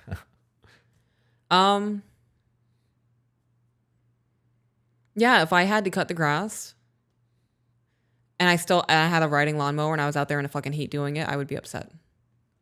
Yeah. My man should be doing this. Okay. Car maintenance? Not doing that. Okay. You know what? In a relationship with traditional values, and you're like, babe, I don't want to cut the grass. I need you to cut the grass. I'm not cutting the grass. If you're not willing to do it, you're paying somebody else to do it. Right. I wouldn't cut the grass. I just kind of placated a little bit. Like I stepped back on what I'm not okay with doing. And because you're my man, if you would have asked me to do it, like I truly don't want to do it, but I would do it. Okay. But if it became an issue, like if you were copping out, like if you asked me once to do it and you recognized that I would do it just to make you happy. And then I asked again. And you kept pushing it, I would have a problem with it. Right. Because that's manipulation. Right. So no, I'm not cutting the grass after a certain extent. Cart maintenance, I'm not doing any of my cart maintenance. I don't like fucking with my car. There's too much going on. I don't like getting dirty like that. What else? This is really a waste of an episode. We've really just been bullshitting this entire time, and I don't think that we have stayed on target the entire time we sat down. I don't think any of this has been bullshit. Well, I don't think it's... What do you mean? You said this whole episode has been bullshit. Yeah, it has been because Well, you said a waste of an episode. we were supposed to sit down and have...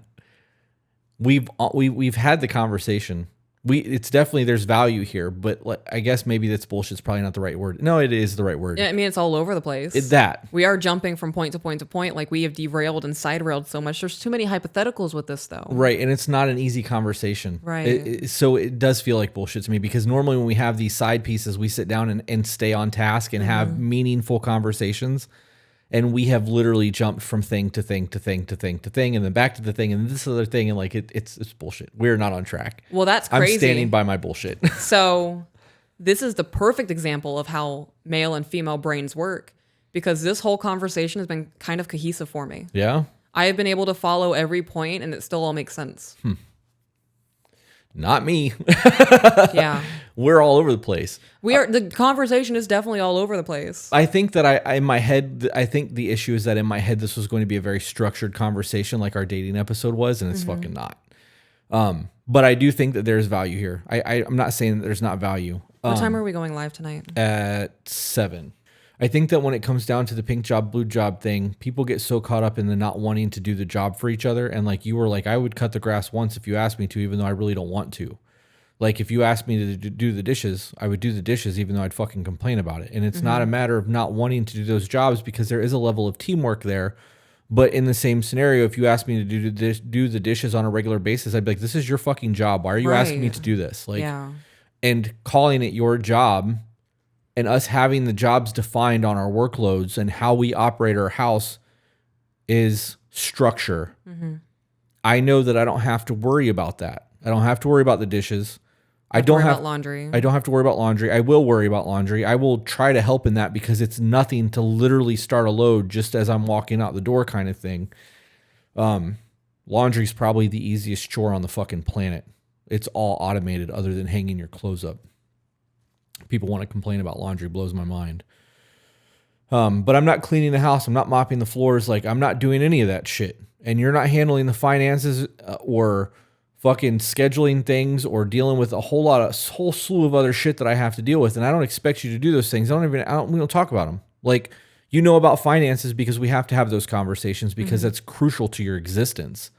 So you're very aware of the finances, but I don't ever ask you to deal with the money at all unless I'm asking you to make a bank run because you're driving out of the fucking house that day and I wasn't planning on leaving other than to make a bank run. Having those jobs laid out and not expecting your person to take over those jobs and just sticking to them. Or to step in at random and help you when you haven't said anything. Yeah. There's a level of teamwork that really is adhered to by you doing your jobs and me doing mine. If I had to take over your jobs on top of everything else that I'm doing, my life would be so fucking stressful. And if you had to do what I'm doing on top of doing what you're doing, your life would be really stressful. And because we have this shit figured out the way that we have it figured out, the stress is minor. I still have a fuck ton of stress in my life, but it's a lot less because I don't have to worry about a whole lot of other things. And when I get super overwhelmed, I know that I can lean on you because we are a team, but we do have our clearly defined jobs and that fucking works for us. I was just thinking about it. When you come home, when you think about the things you do in the home, you come home, you take your shoes off, you dress yourself, you throw your clothes in the vicinity of the hamper. You don't even make your own plate. You put your plate in the dish and that's it. Plate in the dish in the sink and that's it. You don't put dishes away. Do you even know where the cups are? Yes. No, I'm kidding. Yes. Yeah.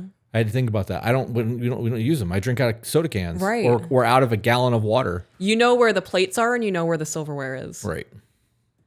You know where absolutely nothing else in the kitchen is. I wouldn't be able to tell you where our spices are, yeah, or where the spatulas are.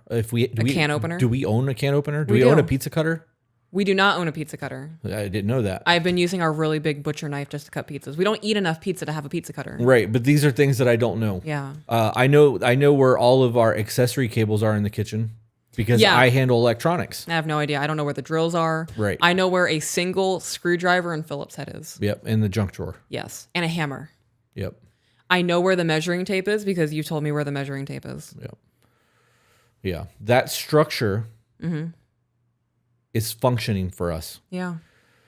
And I got to be honest, if I didn't have this relationship with you, I wouldn't get into a relationship that was non-traditional because this is the most functioning get-up I've ever had. Me too. Having that structure and having us understanding of whose jobs is what means I don't have to worry about any of that shit.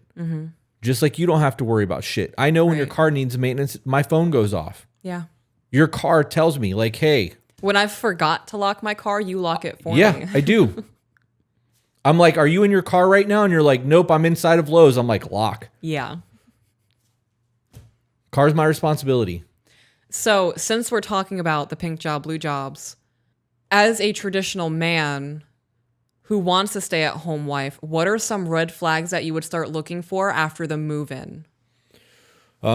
If I had to do the dishes, if I had to do the laundry, if I had to make doctor's appointments, if I had to stay-at-home wife.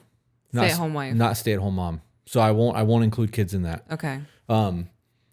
If I had to do the dishes, do the laundry, do doctor's appointments, if I had to clean the house, if I had to ask the house to be cleaned, if I came in and took my boots off and stepped on the floor and felt sand under my feet, I'd have a problem with that. Because if I'm the one that's working and taking care of our lives and all you're doing is eating bonbons, watching Dr. Phil all day and nothing is getting accomplished and you're laying on the couch literally doing nothing, why am I doing all of this? What am I getting out of my investment in our marriage? Because it is an investment. It's an investment of my fucking time to make sure that we have an ebb and flow to make things work. So if I'm doing everything that I'm supposed to be doing, holding my end up of things, and I'm going to say this because I don't believe it would ever happen.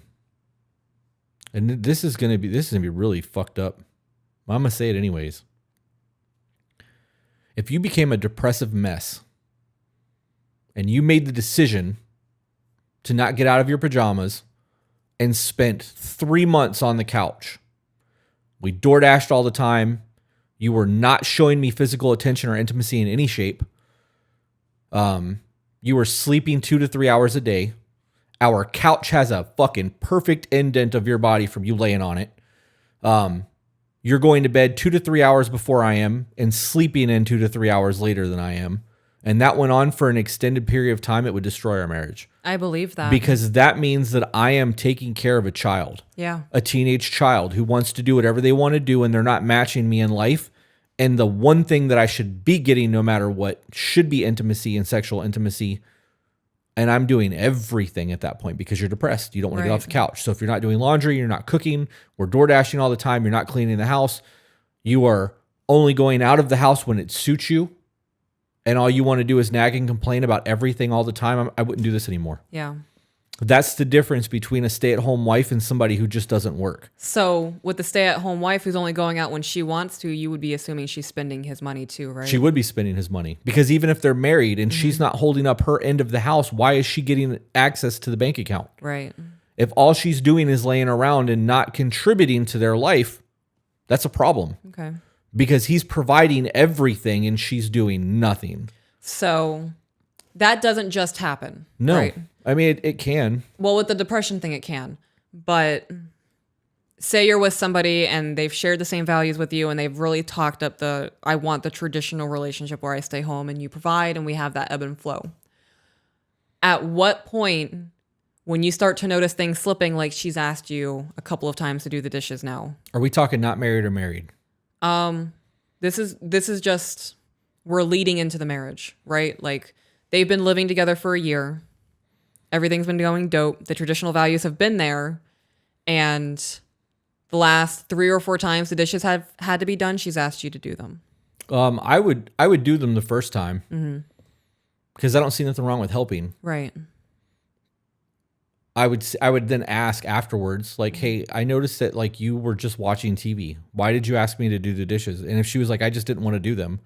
Well, I don't want to go to work tomorrow. But I don't got a fucking choice because I got to pay the mortgage. Okay. So I don't get to take a day off. You don't get to take a day off. So what if the conversation was like she's still watching TV, but the conversation beforehand was, I've had a super stressful day. It has been nonstop. And the only thing I didn't get done were the dishes. Would you mind doing them? It's like a once in a while thing. That doesn't bother me because Okay. I can understand having a stressful day. And it's really not that big of a deal to do the dishes. Okay. So if that happens, you're okay with that as a traditional man? Once in a while. Okay. But If it was the other conversation. If it's one of those things where she's like, I've had a really stressful day, all of this shit happened, and I'm like, well, what happened? Well, And there's no elaboration. Well, my mom called and it was super stressful.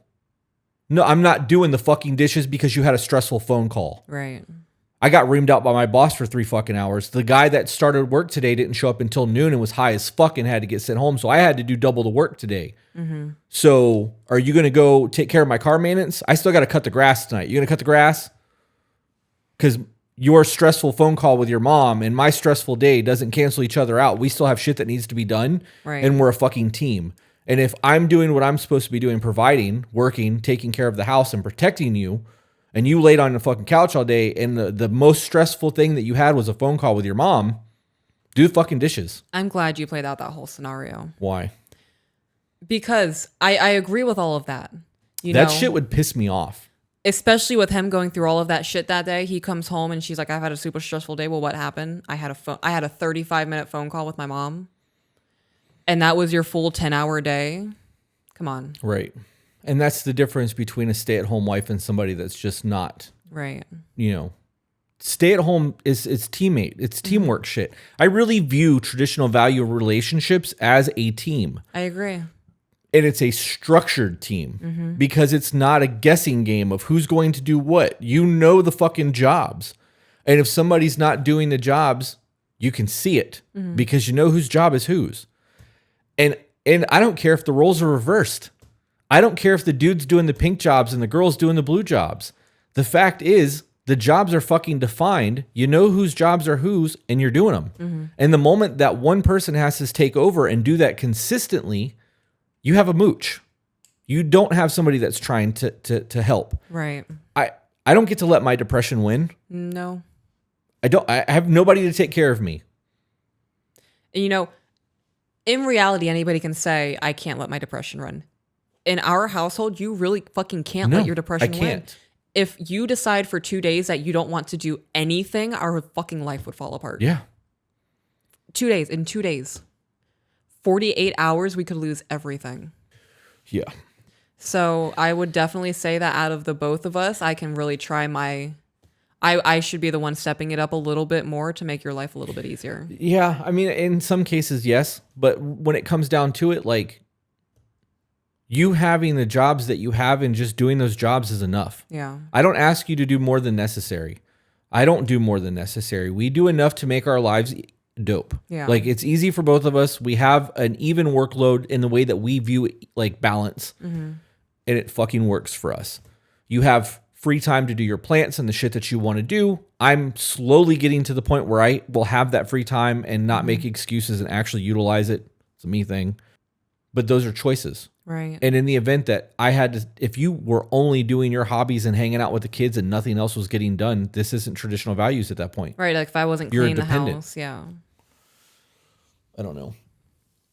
So in a dating scenario, if I told you that I wanted you to be a stay-at-home woman before we got married and you agreed to it, and you did a really good job for the first 2 months of keeping up the house, and then it started slacking, I would let it go. And then I would probably let it go for a week or so just to see if like maybe you've had a bad day or, shit happens. Maybe you actually weren't home one morning or you had something come up that you had to deal with. And like, I would give it a week to see if things got corrected. But if it didn't get corrected, I would say something. Yeah. And I damn sure wouldn't marry you because you just lied to me and told me that you were going to take care of these things. And you're showing me that you have no ambition or work ethic to hold up your end of the bargain.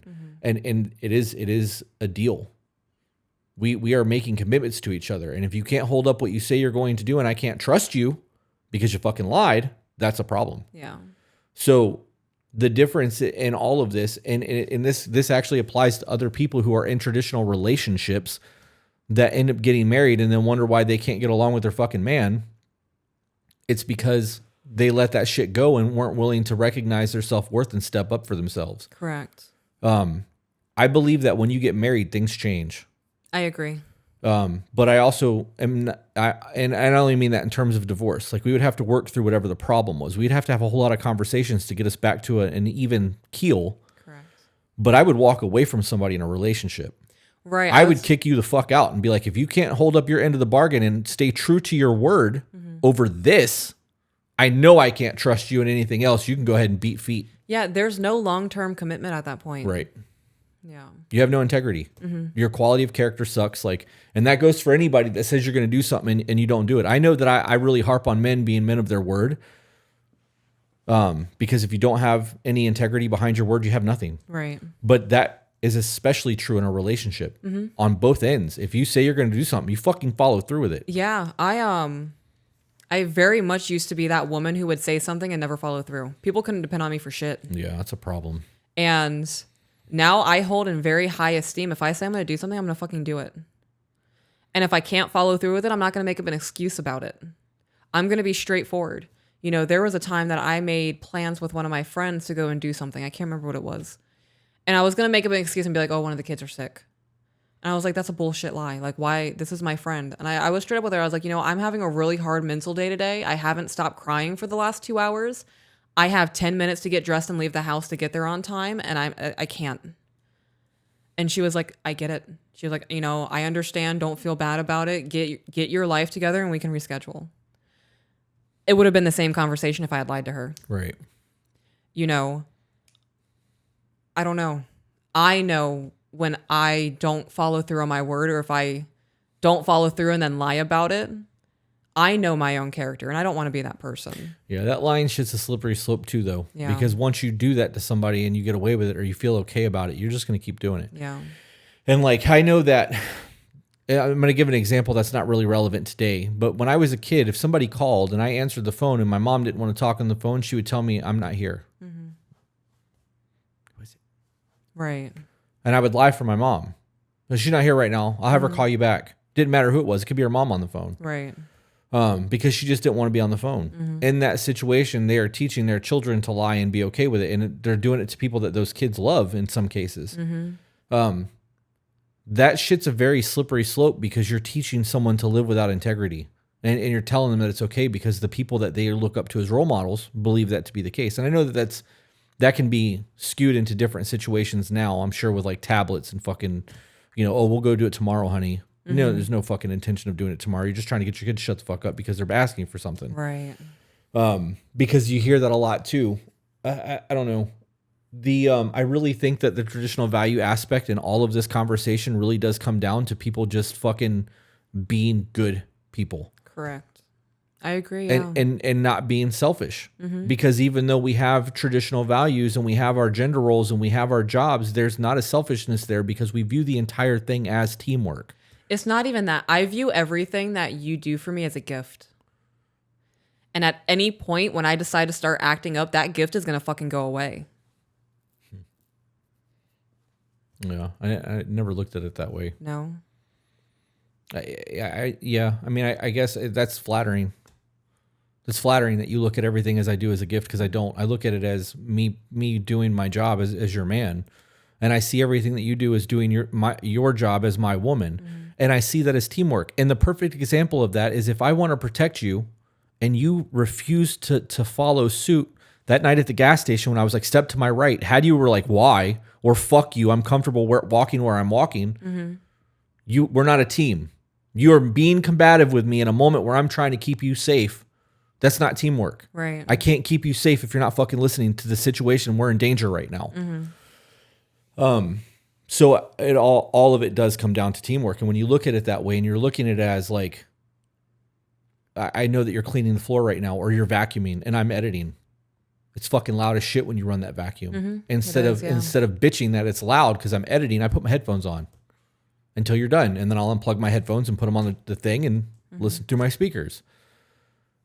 That is the perfect example of teamwork. I'm working, editing to make sure that we're making money and the podcast thrives and I'm dealing with managers and all that other shit, multitasking while editing, and you're cleaning the house. And you also understand that that's me working. And I'm not saying shit about it. Right. Yep. There are people who'd be like, I'm playing video games with my friends. You really got to run the vacuum right now? Well, yeah, the house needs to be cleaned. I don't have the luxury of playing fucking video games all day because that's a moocher mindset. There's no teamwork there. I know what you're doing is a choice for you. You don't have to do any of this. You didn't have to be with me. There are millions of women out there in the world. You are a man in his 40s who has it pretty good right now due to all of the hard work that you've done in your past. Like, you could have just coasted the rest of your life, and you chose to be with somebody who has young children. You chose to do that, right? Mm. At any point before we got married, you could have walked away and you chose not to. Right. You chose to dedicate to yourself to somebody and to raise another set of children before you can really get to what you want to do in life. And I know there are things that we can do now.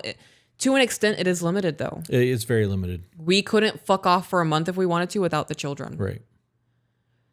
So in that aspect, we are definitely limited. If we wanted to take a week vacation, we could. You know, it would have to be arranged. We couldn't do it right away. It would have to be scheduled, but we could do that. Right. Everything that you're doing right now with us married, you being intimate with me and going out of your way to still make me feel beautiful, you're choosing to do that. We could have a very miserable marriage. Right. Well, I mean, a lot of people do. Right. At any point, you could decide to stop giving me a kiss in the morning when we wake up. That's a gift to me. Yeah. I'm getting emotional. I can see it. Those are choices, though. And those choices Right. keep our intimacy alive, and it keeps the relationship that we have functioning. Not just functioning, but thriving. Right. And it's a decision.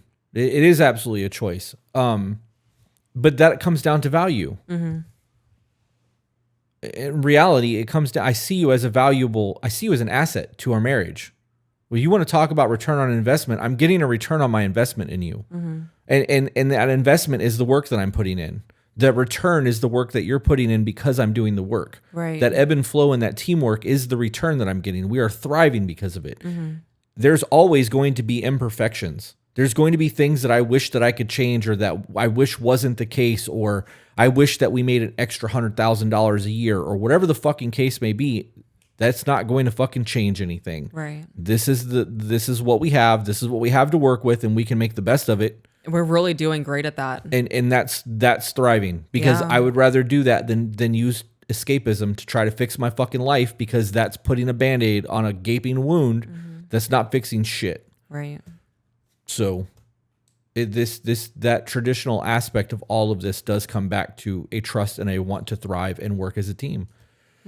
And people who don't have traditional gender roles can still have that teamwork if that's what the way they dictate their household, and they can still have the same happiness that we have without having the gender roles. You know, you can have the traditional values without the traditional roles. Right. And the values, it really just boils down to having unwavering loyalty, being willing to seek resolution versus arguing points, understanding that no matter what, they are your priority. Right. Being willing to put yourself in an uncomfortable situation for a brief period of time for a long-term outcome.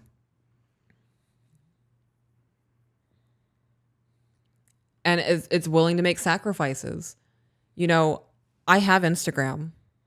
I don't have an Instagram account like majority of women have an Instagram account. Right. If I did, and you came to me and said, babe, you having your Instagram account makes me a little bit uncomfortable with all the attention you're getting, I would delete it, no questions. Yeah. You wouldn't even have to ask me. Yeah, we've lived that life. Yeah. There was a conversation when we both started dating, we both had Snapchat. And it was a conversation. You came to me and said, I think we should delete Snapchat off of our phones. And you explained why, and there was no, but Snapchat is how I talk to my friends. Right.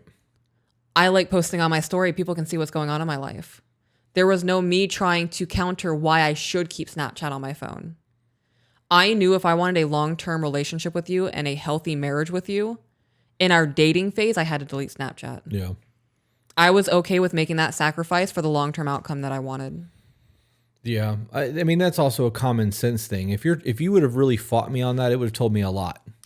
Because all the things that you could do on Snapchat, other than the filters, you can do on a slew of other apps. Right. And And people say I have Snapchat for the filters. Yeah. Yeah, because it's an excuse. Because that's the only viable excuse for having Snapchat. That's really it. That was my excuse for a while. No, I can use it for the filters. I'm good. Why are you posting that many photos of yourself that you need the filters? Right. You need some attention? I needed the attention, yeah. Right. I would use Snapchat for the filter and then post it on Facebook. Right. Because I had more people on Facebook to look at it. Yeah, I'm good. Yeah. It's 5:30. We have to go live in an hour and a half, and I would like to order food. So Yeah. let's wrap this up and figure out what we're going to do about dinner, and then get ready for the live stream. Okay.